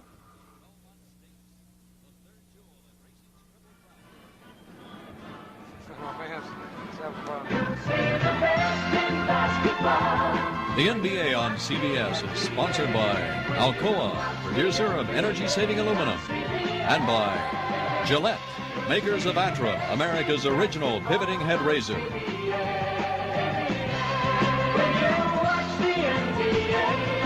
So congratulations to the Big E, who wins the Chevrolet Most Valuable Player of the Year award. Hot Rod, I know you and I voted for him. Rick, who'd you vote for, yourself? I voted for Jake O'Donnell. I thought maybe you wanted to make it unanimous. Now we'll have to go to Tony Vernon, Bob Stenner. All right, we are also going to have a player of the game the rest of the way during the championship series, even though the Chevrolet MVP award for each game now is over. But we will choose a player of the game. And, Rick, who would you like after the first half out here for Seattle? Well, I don't know. I just want to know that if we disagree, does Bob Stenner get to break the tie or Tony Verna? Either our producer or our director will get to do it. We are ready now to start the third period. It is 55-44. The Sonics over the Bullets, and statistically, Hot Rod, that field goal percentage really adding up. That was the difference, 53% for Seattle, and the Bullets hit only 26%. Elvin went 2 for 13 from the field. CJ hit only 2 of 10, and Sikma was 5 for 5 for Seattle, and Freddie Brown 4 for 4. John Johnson sends it back to Dennis. DJ, and here's Gus. Hayes with Sikma, and Jack to that turnaround. Yanked off again by Unseld. He is keeping the Bullets in the game, as Rick pointed out, with that rebounding. Reeby shot is off. Sikma goes to Williams. Quickly now to JJ. Dandridge watching, and Dennis goes backdoor behind the back from JJ. The Johnson connection makes it 57-44. That super pass behind the back, one bounce right on the money. Henderson looking to get on that scoreboard. An interesting statistic, Brett. The front line of the Bullets, the starting front line, they did not pick up one personal foul, and with that, that's impossible in a half of basketball that somebody didn't commit a foul out there. The Bullets shot only 25% in that first half. The Sonics 53. That's another reason they're behind, because they didn't commit a foul. If you're committing fouls, you're being aggressive. Shelton was short, and the Bullets get an opportunity with Greavy. Oh, he missed the shot. Bullets can't put anything away. Hayes off now to Henderson underneath. Dandridge maneuvers, and now Bobby Dandridge is 6 of 14. Hayes was 2 of 13. Unseld 4 of 10, but yet he yanked down 9 rebounds. Hayes had 8. Brent, I can't believe that the Washington Bullets are going to continue to shoot that poorly, and they have to feel, again, stress that very good about the fact that they're only trailing by 11 points. I mean, they could easily be behind by 20 or more. Shelton sends it back, Rick, over to JJ on the left. Shelton to the screen. John Johnson misses Hayes. Sends it off now to Henderson.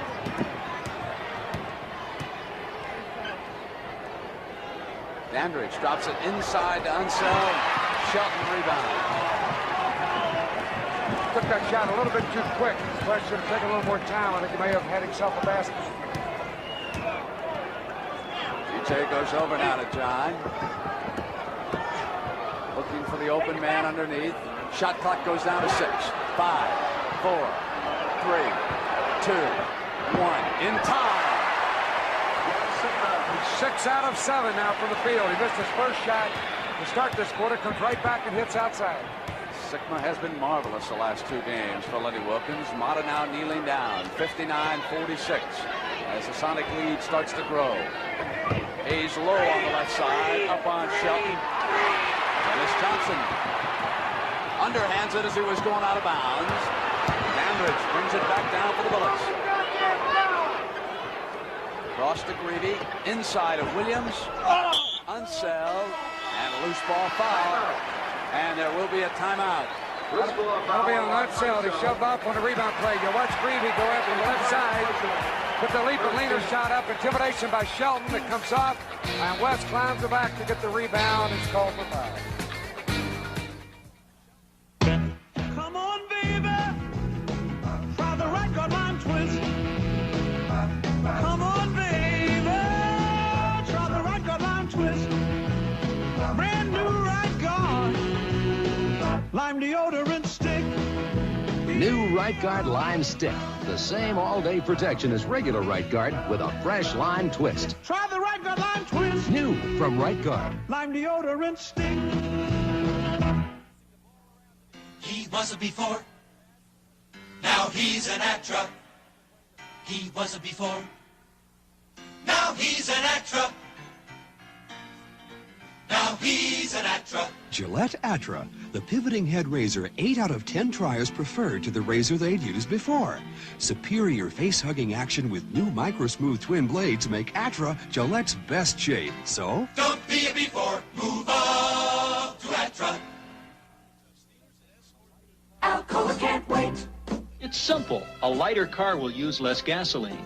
That's why designers and stylists in Detroit are using and considering more aluminum than ever before for hoods, doors, wheels, and over 24 other applications.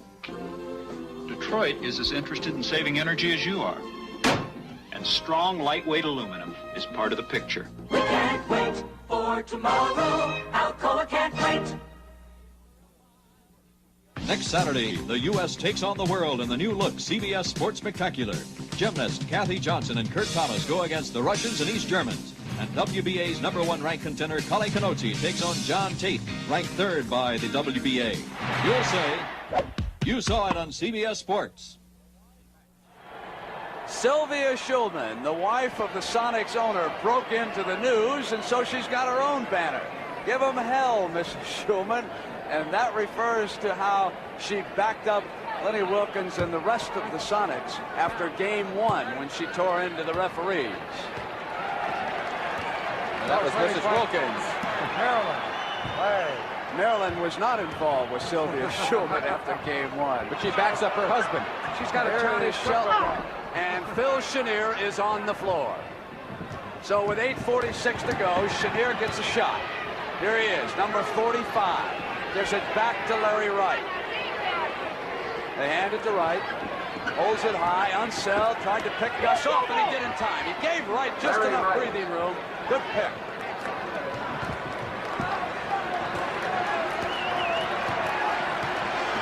Dennis Johnson over on the left side.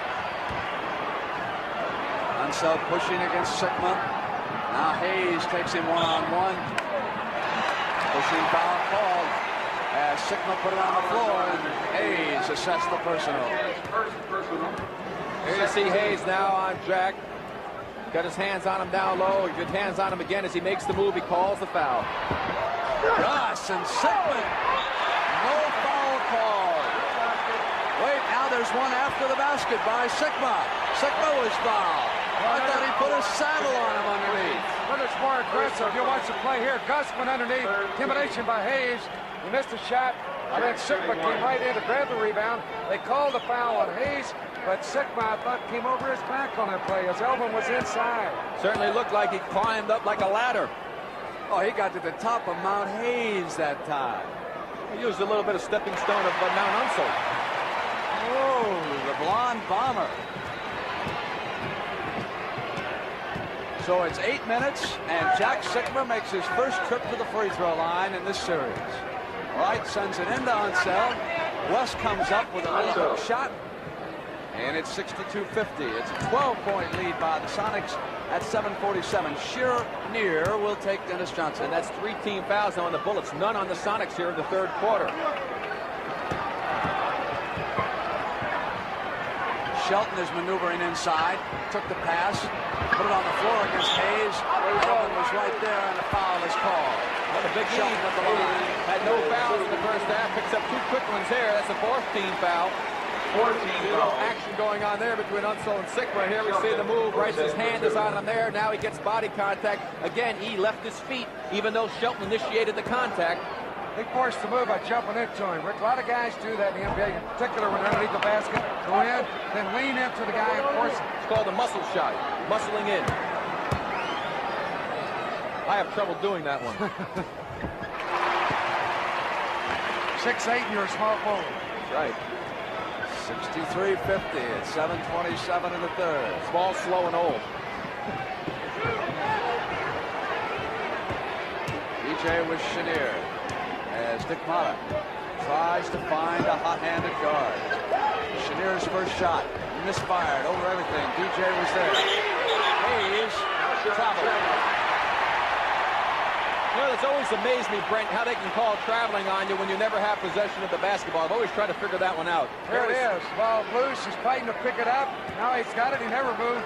That time he did. He took 2 steps once he had the ball back in his hands. Good call. Elvin Hayes was talking to Sikma as the two came down the floor. A little conversation going on. Elvin is on Shelton. Sikma with the run. It'll go down to the Bullets, and the Sonics will take a timeout. Shelton has looked right over Ronnie, Dennis Johnson, and said, good play, don't worry about it. His pass was there, but it got away. Timeout.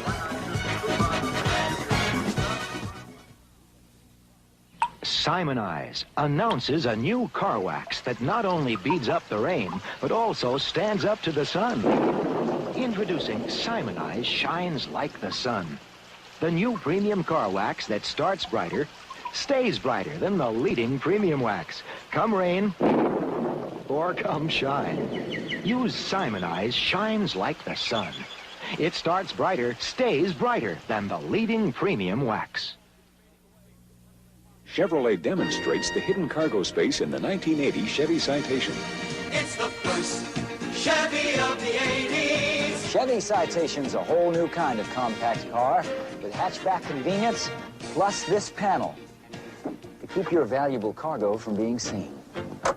This could be the car you had in mind. Take a Citation demonstration drive at your Chevy dealers today. Chevy Citation.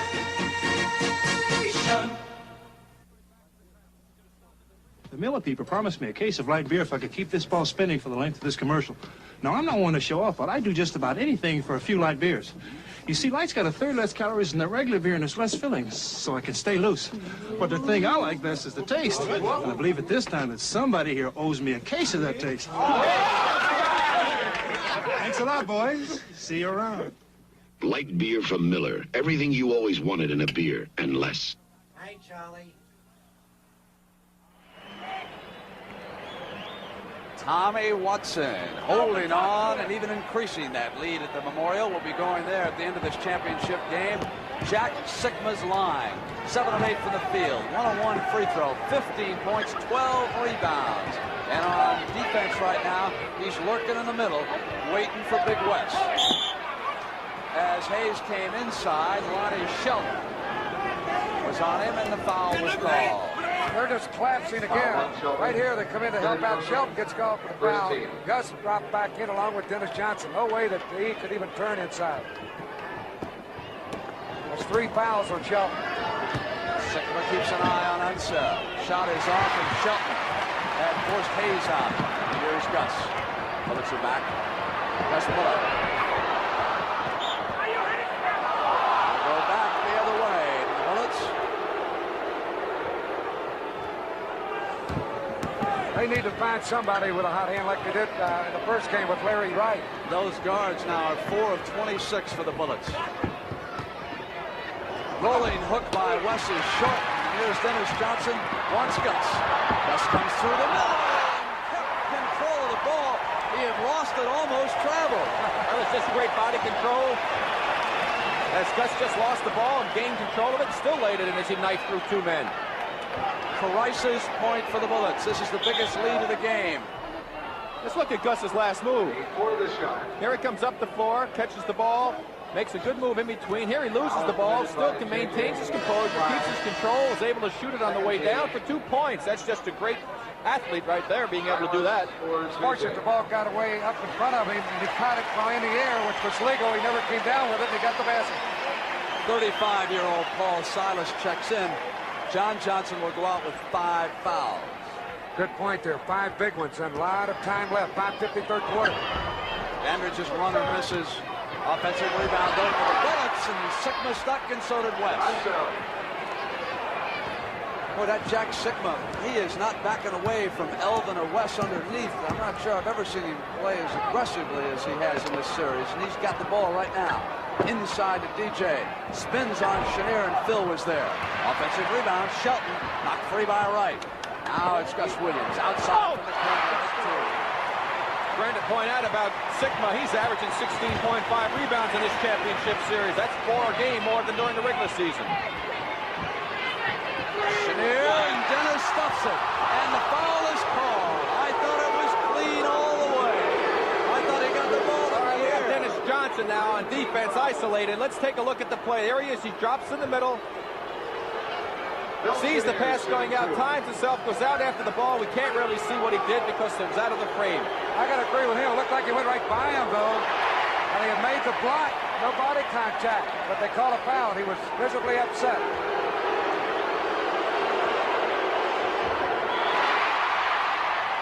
Foul called inside.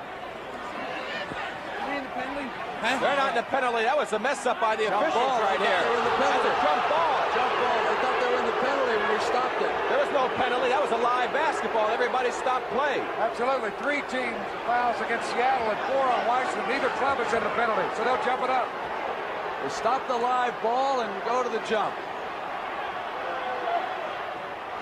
Hayes and Sikma, and it goes to right.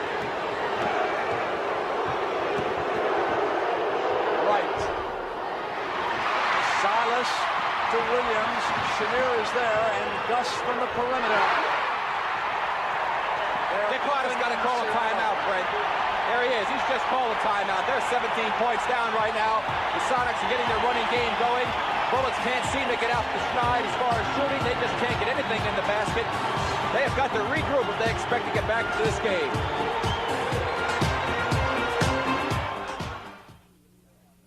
Gentlemen on your right, Paul Revere, Aaron Burr, Alexander Hamilton. And here we have Dave Lennox building his first furnace. Dave Lennox believes the dealer who installs Lennox equipment is as important as the product. Today, your independent Lennox dealer is the plus you get with efficient Lennox air conditioning and heating. Atta boy, Dave. He's in the yellow pages.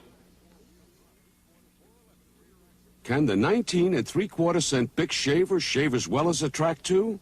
We went to the Cheeks of America to check it out. No difference. I can't tell the difference.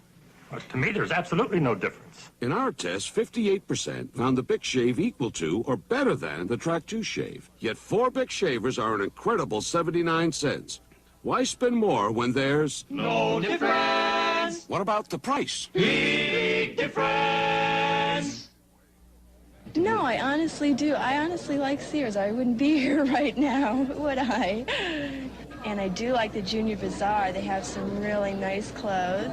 They do keep current styles as far as the clothes. And since I just got a new apartment, I came here today to shop for everything from curtains to lingerie. Sears is fantastic. Sears, Sears, Sears, where America shops. 42 Ballard now playing for the Bullets. A mile and a half is all that separates Spectacular Bid from the Triple Crown that Affirmed won a year ago. Super Horse, and on June 9th, CBS will be there. Today's attendance, 35,928. The third largest crowd in NBA playoff history watching. Whistle away from the ball that time with 4 minutes and 41 seconds to go in period number 3. The Sonics in command by 17, 69 to 52. That was DJ fouling away from the ball. Back in play to Washington. Ballard is short. There's that young man. He lost control. Jack Sikma was trying to get the ball over to Gus and lost it out of bounds. Now let's watch Jack Sikma here. See him go to the boards. You see Shelton right there just killing Elvin. Look at him throwing that left elbow. That is obvious foul he got away with on that play. I mean, he really was riding Elvin right off the board. Dandridge. Ballard ran it down. Unseld falls and gets it over to right. From the corner, Dandridge is open. I want to tell you that Big E and Shelton are really going at it. They look like two gladiators trying to survive. Dandridge now has been switched to guard as Chenier goes out. This is the second time in the series that Mater's made this move. He made it in game 2 in Landover. The problems at guard mount. Williams hits 2 more. Dennis Johnson has played it very well in that first time that Dandridge went back to the guard. That's 4 in a row for Gus on that shot. Dennis perhaps plays Dandridge even better than John Johnson. I would have to think so, definitely. Take nothing away from JJ, but Dennis is probably the supreme guard defensively in the NBA. Hayes with 3 for 2. Shelton's 4th foul as Hayes gets 2 free throws. And the distraction in the background. It looks like a bonfire rally up there that Hayes is shooting into the midst of. They sit down now. Get ready. They'll start their distraction here soon. They don't like to waste their energy. Here they come. Here's that big lineup now, Brent. You got Henderson replacing Wright. Henderson and Dandridge at the guard, 6'4" and 6'6". Up front with Unseld, Hayes, and Ballard. So the Bullets will try to bang back in, if nothing else now. Backdoor. What a beautiful play, the old sucker play. That took a great pass by Gus Williams and a beautiful play that time by Dennis Johnson. One thing it adds to that Dandridge is playing in an unknown position at a guard, and defensively they set him up. Williams knocked it free. Dennis with a hand knocked it out of bounds. Here we see moments ago the great pass by Gus Williams. Dennis Johnson up there to stuff it home. Bobby cut completely out of the play, way behind his man. Hayes jumps up on Silas. Unseld offensive rebound. And Hayes over there against Silas. Let's watch the action underneath the boards. This has been hot and heavy. Officials timeout. He'll take a look at it right now. There's the shot by Unseld. Now watch Hayes. There's Silas. He doesn't like him on his back. He gives him a little shove off. This happened about a minute ago. Now watch Silas and Hayes right here. Here you see Paul trying to front him, prevent him from going where he wants to go. Look at all this contact out here. This is supposed to be a non-contact sport. Since when? That's what I'd like to know. Well, Jake O'Donnell simply called the captains together. Wes Unseld and Freddie Brown told them to cool off, and Elvin Hayes is playing out of frustration. He is 2 of 16. No field goals since the first quarter. Total of 9 points and 12 rebounds. DJ comes around, Sikma screen. Jack rolls inside. There's Gus again. This time it works the other way. Great pass, Rod. Unbelievable. Boy, he threaded the needle. Baseball to right under. Gus was there for the layup. Dandridge. Unseld and Silas battling. Foul call. And again, Wes Unseld, the man who's responsible on the boards for keeping Washington in this game. Here's the shot again. Here's Wes coming over. He doesn't get screened out again. There he goes with the tip. He gets fouled by Silas in the arms. Brent, I cannot believe that Wes Unseld doesn't have somebody assigned to screening him out just about every time unless a man's coming in for a layup. I mean, you've got to keep that man off the boards. And even then, he'll walk you off the court. I wouldn't want that assignment. That's a tough one. That's a tough one.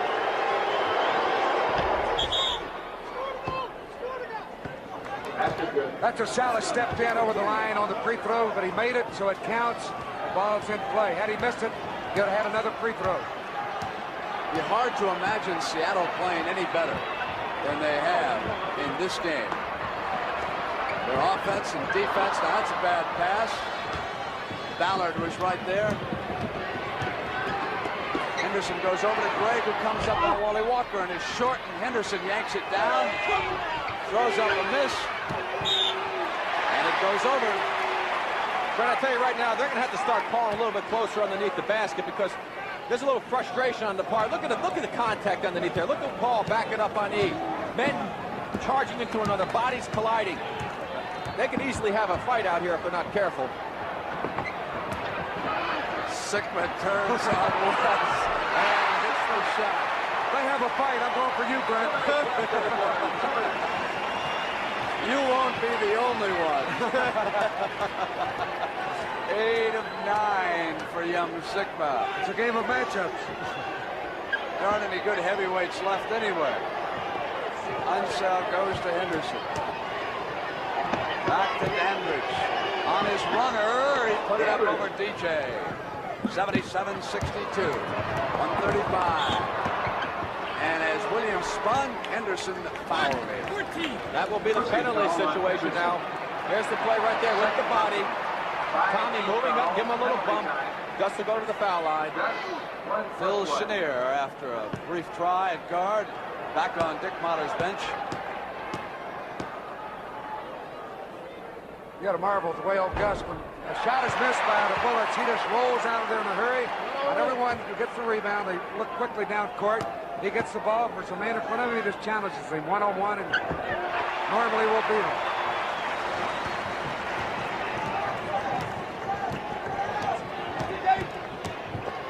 Henderson spinning on Sikma with a field goal, and that is his first field goal of the game. Total of 3 points for Tom Henderson. 1:18 left in the third.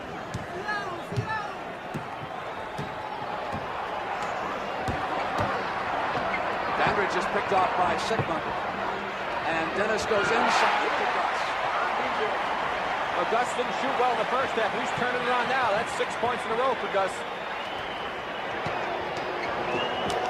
Henderson on the jumper, and 2 field goals in a row for Thomas.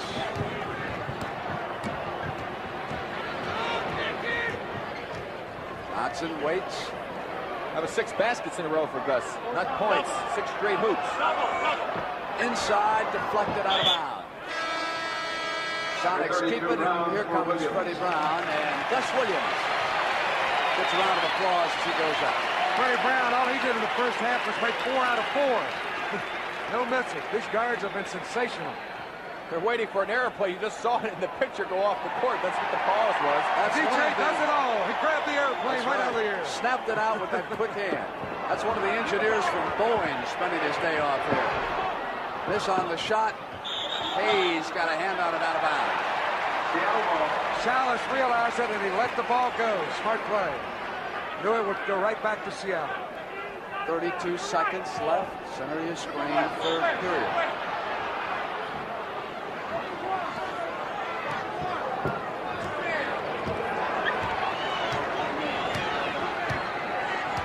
The Bullets should be able to get a shot here, even though Seattle's running the shot clock down. They should get another crack if they can get a rebound. Hey, well, Wes Unseld was doing his out, and Dandridge with him. They were double teaming Dennis, and Sikma was alone. Wes Unseld is just totally manhandling Jack Sikma out here. He's forearming him, putting his hands all over him, and Jack not getting frustrated by it. You have to admire his composure. DJ is off. Loose. Sikma with 6 seconds missed.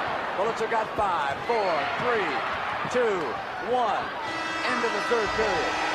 And the Tigers stayed defensively. Missed the shot, but he came back out here. He had a little bit more time left than he thought. Might have made a couple of passes. The end of 3. Seattle 81. Washington 66.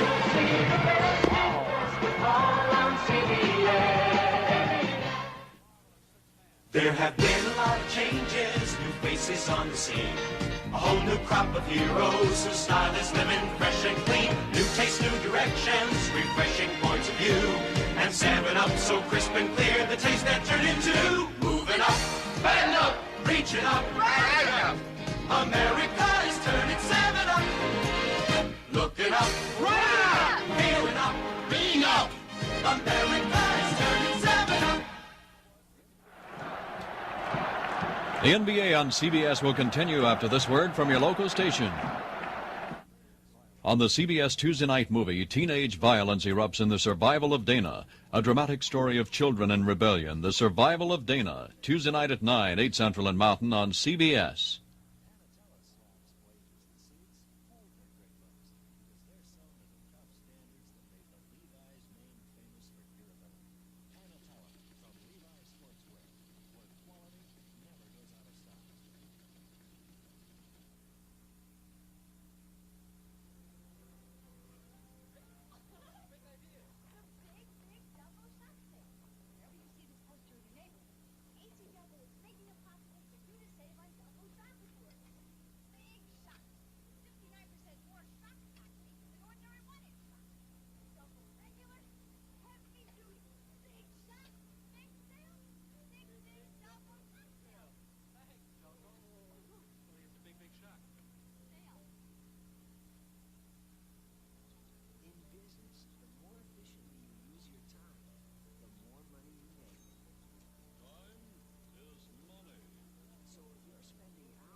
With me is George Maloof, who, pending approval of the Board of Governors, will be the new owner of the Houston Rockets. George, why did you want to get involved with pro basketball? Of course, I've always loved athletics. I've always loved basketball. And I think NBA basketball is the most exciting in the world. What do you think about this playoff competition here in the Kingdome? It's absolutely tremendous. Never been this excited at a basketball game. Well, I hope that we can be out here next year playing, and I won't be broadcasting. You'll be watching. Thank you very much. The Bullets come to the attack. It is Greg Ballard. Going back to Unseld. We start the fourth period. Wally Walker goes with Ballard. Very physical underneath. Dandridge. Bobby Dandridge, Mr. Clutch. 24 now. And the fourth period, when the Bullets make a run, usually belongs to Dandridge and Hayes. But keep an eye on the Sonic defense as the Bullets come down, because the Sonics have been absolutely magnificent. They've held the Bullets under 20 points 4 times in 4 different quarters already in this championship series. That 92 to 82 game was a low score. We got another one going again. Very physical game, and it will always come off that way. Nobody's hit 100 points yet in the completion of the 2 games. Ballard, and underneath is Wild. We're having an offensive foul out here. Inside, watch Hayes here with Salas. Boy, they are really rocking at it. And Paul Salas is bumping them all over the floor. 3 fouls on the Big E. I don't know how that was a foul on the Big E that time. Hardly. Salas was really moving it, but they called it on Elvin. That's his 3rd. Silas fakes. Call for traveling. Traveled on the turnover. Paul had faked the Big E out of position and just lost the handle on the ball. You have saddles to sell here. You can really make yourself a bundle. Unseld took a little bump at DJ over there in the left corner. Anderson moves it now. Good fake. Good pass by Dandridge. Hayes field goal. In the fourth quarter, it's been Bobby Dandridge and the E who have carried the Bullets this far in the playoffs. But in this series, they've only combined for, well, now that's 2 points for the E. That's only 10 points, Brent. That's his first field goal, Rick, since the first period. And here's the blonde bomber. Sikma quiets him down. It's 19 for Sikma. 83-70. He has that confidence. He turns faces to the basket. And as we mentioned earlier, he can easily get the shot over 6-7 Unseld. Henderson on the spin. His 3rd field goal here in the second half. 7 points for the game. 24 for Mr. Clutch, 11 for the Big E, and 20 for the Incredible Hulk. Up front for the Bullets. Around comes to the baseline. On the hand scoop, taken down by the chairman. Off down to Dandridge, and he's fouled. Freddie Brown was up on a hill. Does Rick Barry have a nickname, Brent? Rick, did you ever have a nickname when you played? I've had many names. Let's see. You know what? The crew gave him a nickname, Rod. What's that? Mr. Wonderful.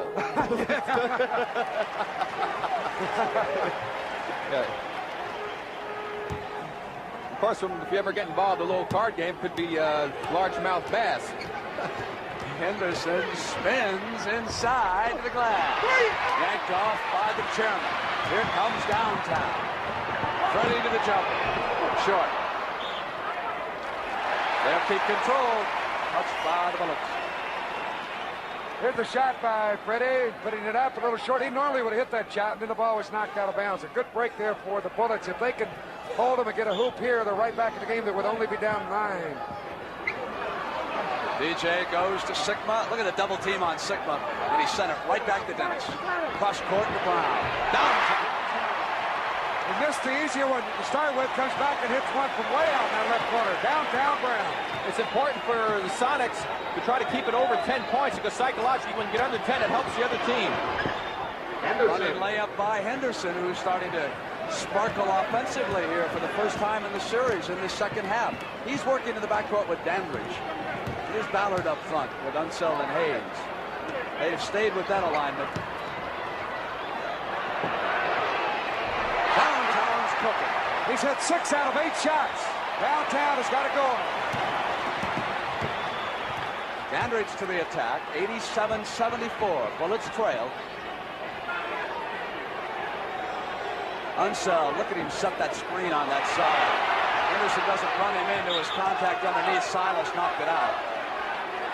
Dick Mata and Bernie Bickerstaff, the assistant coach, are really upset with the way that Salas has been working against Hayes inside.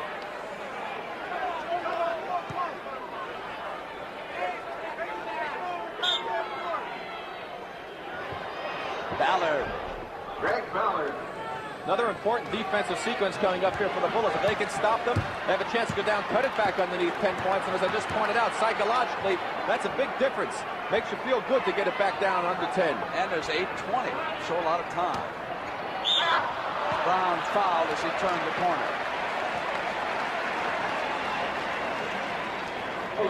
There's Freddie Brown in isolation. Gets down low, comes down off the screen, being sent by Silas, continues around Sikma, loses his man behind him. Right there, the reach in that time by Bobby D. His first foul of the game, first team foul.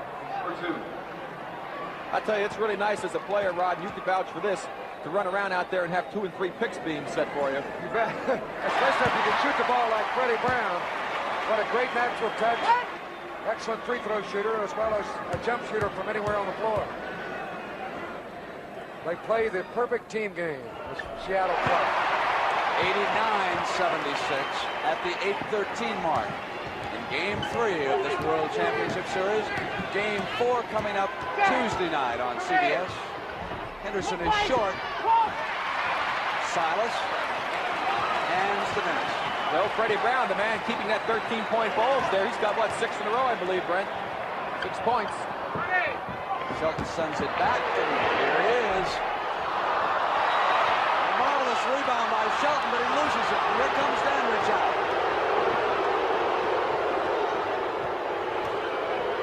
Dandridge, and the key is short. Well, let's keep it as Shelton and Sikma knock it out. Looked like DJ, I believe, got a hand on that shot of Dandridge as he ran right to left with that one-hander. Great defensive play. Ballard. So Greg has gone out to the perimeter for a couple of field goals. His first 2 of the game. Right now, it's been Ballard and Henderson keeping the Bullets close. Sikma is alone. That's 21 for the blonde bomber from Illinois Wesleyan. Timeout, Washington. And Unseld is furious as a timeout is called. The Bullets will go over and group around their coach, Dick Motta and Bernie Bickerstaff. They've got 7 minutes and 6 seconds to get back in this. My professional Nikon and I made history last year. Now my new Nikon, the EM, is making history. Simple to use, easy to afford. Just focus. If the light's bad, it beeps. Just turn this till it stops. Got it. The new Nikon EM. Affordable and practically foolproof. Why just buy a camera when you can buy a Nikon? I'm Jim McKay for Timex. The most extraordinary thing about this quartz digital watch is not that it tells you the time all the time, night and day. Not that it's 99.997% accurate. Not that it costs only $32.95. No, the most extraordinary thing is... it's a Timex. I can't believe they can do it for $19.99. Installed? The aluminized Sears muzzler is only $19.99 installed. And read the muzzler promise. Sears promises that the muzzler will last as long as you own your American-made car. Or return it for refund or replacement free. And if Sears installed it, they'll install the new one, free. Well, you can't beat that. I think it's fantastic. It's a great promise. Sounds like one heck of a good deal. The muzzler, only $19.99 installed. Only at Sears. Coming next, CBS Sports takes you to Dublin, Ohio for the Memorial Tournament. That's the Memorial Tournament next. You'll say, you saw it on CBS Sports. And after this NBA action, we'll take you live to the final round of the Memorial Tournament with Tommy Watson, the leader. 91-78 and 7 minutes and 6 seconds left here in Seattle. I'm Brent Musburger along with Hot Rod Hundley and Rick Barry. Ballard lobs it in. Ansel, jump hook. Ansel. Back to 11. Russ is tough. You let him get in close to that basket. He's got a nice little flea flicker hook shot. 3 to 5 feet out. Pretty good with it. West got a hand and knocked it away from Sikma. Shot clock at 7, 6. Offensive rebound, Shelton. And a big offensive rebound again, put it back to 13, not allowing the Bullets to have a chance to cut that lead under 10.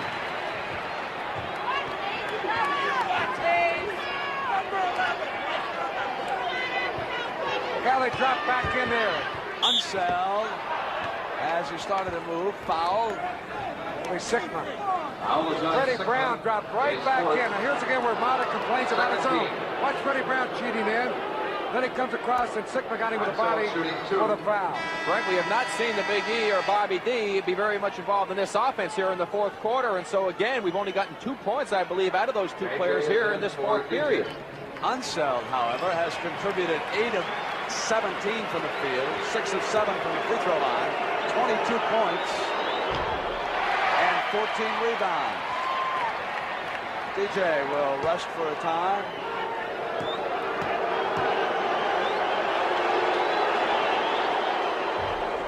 And against this lineup, Lenny Wilkins will add a forward.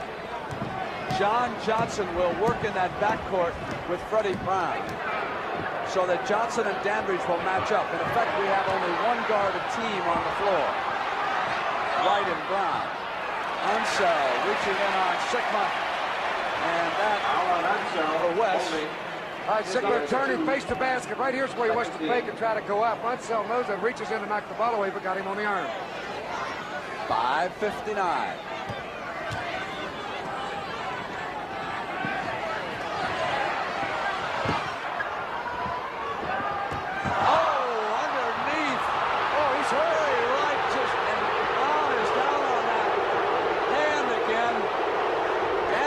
Misses, loose, foul underneath.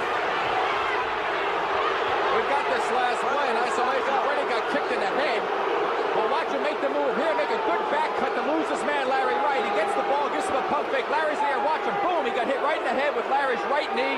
No foul call, and that's why the crowd is reacting like it is now. There's Freddie down. Jack Sikma has meanwhile picked up his 5th foul, Brent.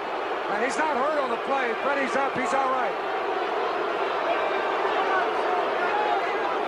Are they booing? That's a big play with Jack picking up number 5.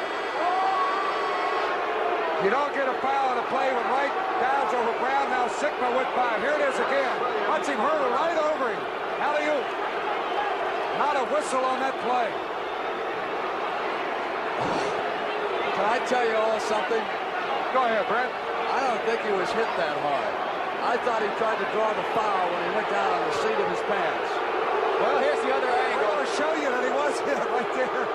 The fact of the matter is he was hit with Larry's right. I won't say it again, but it's Larry's right knee. Foul right on the drive.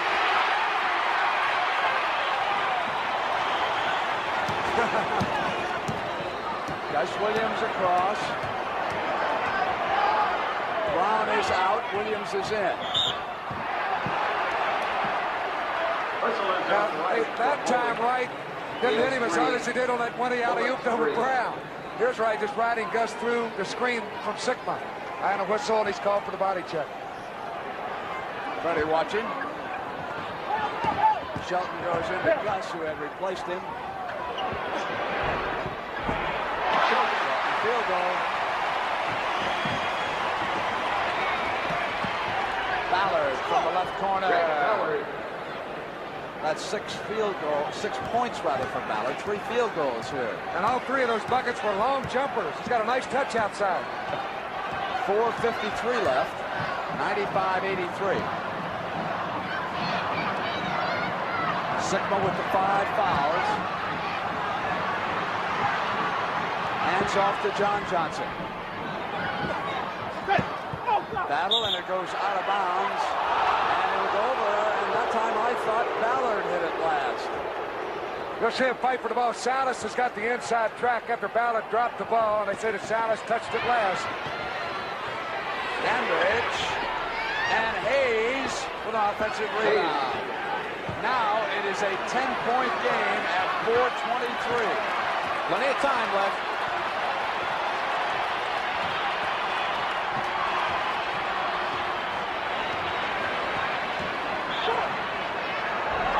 As Williams went to the spin. There was a foul. Larry Wright. You ever see the replay? He's got his hand on Gus right there. He's just playing him with his hands, bumps him with the body there. Little forearm shot. Larry Wright with his hands full defensively. The Sonics with 3 team fouls. The Bullets at the limit now with 4. Shelton.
That's 5 against Wright. Dennis Johnson comes in, and he will take Shelton out and move John Johnson back to forward.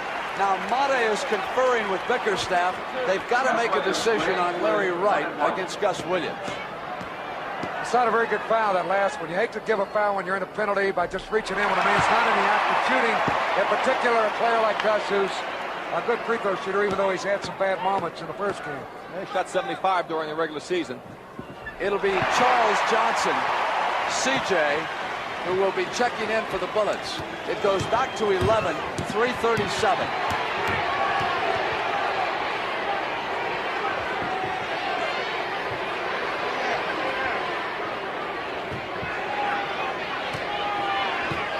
Unseld, passes it back. 6 on the shot, 5, and Dandridge with a runner. Bobby D looked like he might have taken about 3 steps that time, and that's why the Seattle bench, they had gotten up. Let's watch him right now. He'll make his move right there, 1, 2, 3. That doesn't work. At least 3. 26 for Bobby D. It's loose, retrieved by the Sonics. Silas came out. Sikma is off, and here come the Bullets. It was a Ballard rebound. They move it to Bobby in the corner.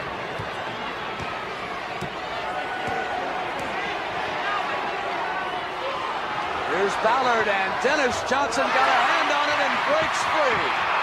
Here comes DJ, up with the jump shot, offensive foul as he went into Ballard. That was not a smart move. He didn't have a clear path to the basket. He should have taken that ball back outside. We'll see it here. Here's Ballard moving. Definitely a charge by Dennis Johnson. Great play by Ballard, hustling down. The clock is your biggest ally. They could have used up more time on that one. Hey, that Greg Ballard looks like he could be starting and playing about 42 minutes for some team in this league. With a lot of hitting outside. He's a fine basketball player. He'll get a chance. That was a great play down there to take that charge. My old buddy Jim was a great umpire. He was quick on his feet. He's got eyes like an eagle. I'm still quick because I don't get filled up. I drink light beer from Miller. Light tastes great. It's less filling. It's got a, what's it say? Here you go, Jim. Try those. Oh, yeah, a third less calories than a regular beer. Hey, you're Boo Powell. Hey. Light beer from Miller. Everything you always wanted in a beer, and less. This is it, America, the new Chevrolet. America, if you're looking for a truly beautiful full-size car with more rear seat legroom, This is it. more headroom, This is it. and more trunk room. This is it. New Chevrolet, bought and embraced by more than 1 million people in its first 2 years. 79 Caprice and Impala, the new generation car America has driven to the top. This is it, America, the new Chevrolet.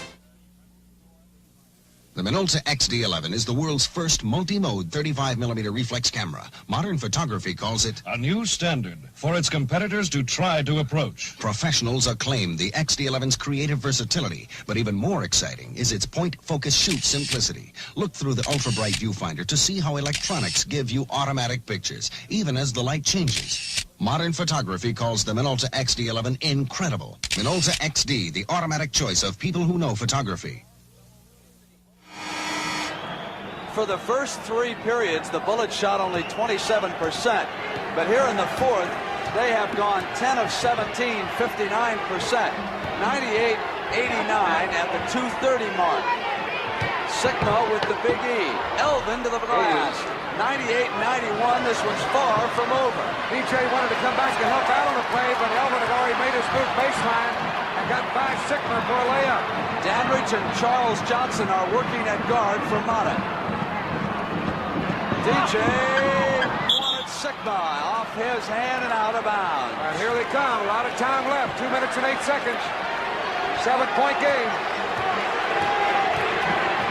2 minutes. There's the 2-minute warning. Here's Greg Ballard. He's had the hand. Doesn't get the bounce. Unseld with a hand, and Sikma saves. Lob to Gus. That's a good move by Gus. Hold it out. Use up the clock. You have to use the time up here. Plus you have an open layup. Normally he would take that one and bust right in there, but as Rick said, that's very smart. Slow it down. You got the lead. You got the clock working for you. Here's Sikma with 4 on the shot clock, and they've turned it over on the offensive foul. And the Bullets will go to the timeout. At 6, he'll be out of the game. Here's the pass coming in. Right there with the left elbow. And made slight contact. I've seen a lot worse contact than that. And Sikma doesn't like it. Neither does Lenny Wilkins. But Jack is out. We'll take another angle and look at it again. Here's the play for the right side.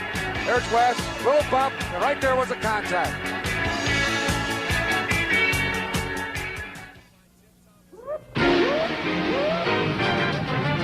You can feel the heat before you even get close. But the only way to kill the flames is to fight them face to face until they finally die, and you lead your men to cooler air and Miller time. Time to head for the best tasting beer you can find, Miller High Life. When it's time to relax, we got the beer, Miller beer. Brother Dominic, I need... Never there when you need him.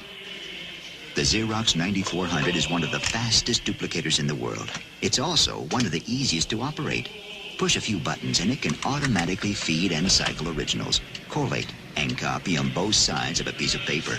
It's so easy to use, even the boss can use it. Father, you did all this by yourself? Yes, Brother Dominic. It's a miracle. General Motors Terex 3315B, one of the world's heaviest trucks, 234,000 pounds, empty. Chevy's half-ton four-wheel drive pickup, equipped with a standard 6-cylinder engine that's more powerful than you might suspect. Can it pull the Terex? Let's watch. This 6-cylinder Chevy has available automatic transmission, full-time four-wheel drive, and 411 rear axle. The 6-cylinder Chevy pickup, amazingly powerful. Chevy trucks, built to stay tough. Jack Sikma fouls out with 21 points, 10 of 14 from the field, 17 rebounds. Tommy Lagarde in civilian clothes, and how Lenny Wilkins could use the young man in the brown jacket bending over there. Injured his knee early in the season, so he's not been able to play. So up front there goes Silas, Shelton and John Johnson. It's a 7-point Seattle lead. Hayes double team on the turn. Misfired, and it's an offensive rebound, and there's a loose ball foul as Greg Ballard. That's a good call. He was over the top. You look at it again. There's Ballard coming right in, right there. Mean they had a good call going against the Bullets. 1:20 left. At a critical moment. Yes, and an interesting difference in statistics in this game and the last game. The Bullets turned the ball over 20 times in the last game. It really hurt them, especially in the third quarter. They only have 10 turnovers for this ball game, so it's been their poor shooting, but you have to credit a lot of that to the tough Seattle defense. Seattle, meanwhile, has turned it over 20 times, and they've made some crucial mistakes here late in this fourth quarter that have given a chance for this game to get a little bit closer than they probably would like. One thing that has hurt Elvin Hayes' shooting, Brand, has been that double teaming. The small guard coming back, helping with the big man. It's like having a fly on your back, and it's making Elvin, rush his shots all through the game. Seattle is the first team to hit 100 points in this championship series, and they do it at 1:18 left, and it gives the Sonics a 9-point lead. The Bullets now must hurry into their offense. They have not got time to waste. Dandridge with a runner. Back to 7 at 1:05, and here comes the pressure. That's 28 now for Dandridge.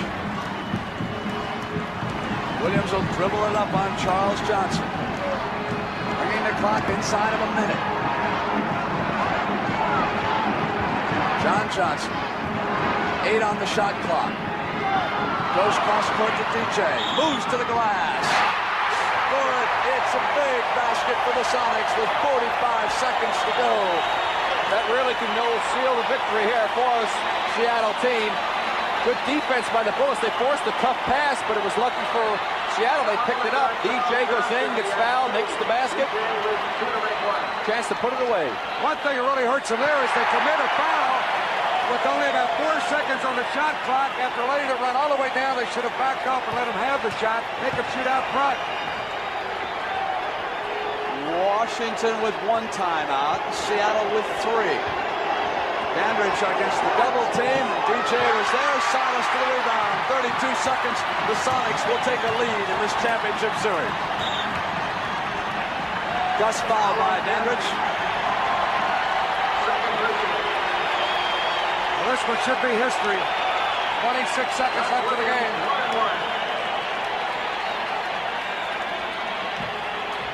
I would have to think that Dennis Johnson would be the most valuable player in the game. Player of the game, I go for Dennis Johnson. That's fine. Jack Sikma was outstanding, but I think it was Dennis's play at the start of the game that really ignited the whole Seattle team. There's another Dennis Johnson that ended the 2 with a 3-point play a moment ago. There's another fella who should be considered for the losers, and that's Big Wes Unseld. No question, he was outstanding, and I think that Gus Williams also had a great game for Seattle. Dennis Johnson gets a unanimous vote out here. We got a vote from the truck, but we don't really care about that vote. 26 seconds. 105-93. The Bullets will be back. You can't count them out. They're an experienced ball club. Hayes fouled. I think that the Spurs might have counted it out, and they showed what can happen when you do that. That's why they're the defending champions, because they have a lot of character, and they'll be back into this contest. You can rest assured they have one more chance to win one. I thought that Dandridge was a better guard here in Game 3 than he was in Game 2, and that might be the alignment that Mata will eventually have to go with. I remind you, Tuesday night, the game will be at the Coliseum, not here at the Kingdome, which seats only 14,000, as opposed to 35,900 here this afternoon. And the 35,000 coming to their feet. 105-95. Seattle beats Washington and takes a 2-1 lead in the NBA World Championship Series. Our CBS player of the game, Dennis Johnson, 17 points, 9 assists, and 9 rebounds. And thanks to our crew here in Seattle, Charles Milton, the executive producer, Bob Stenner, our producer, Tony Verna, our director, and the rest of the fellows who did a marvelous job. We'll see you all Tuesday night for Game 4. The Memorial Golf Tournament is next. For Rick Barry and Hot Rod Huntley, this is Brent Musburger saying so long from the Kingdome in Seattle. The NBA on CBS is a presentation of CBS Sports.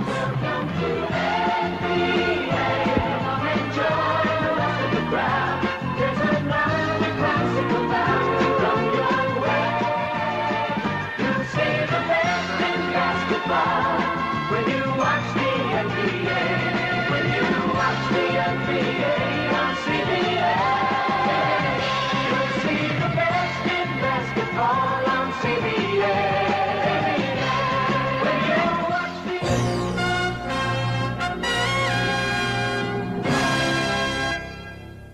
This is CBS.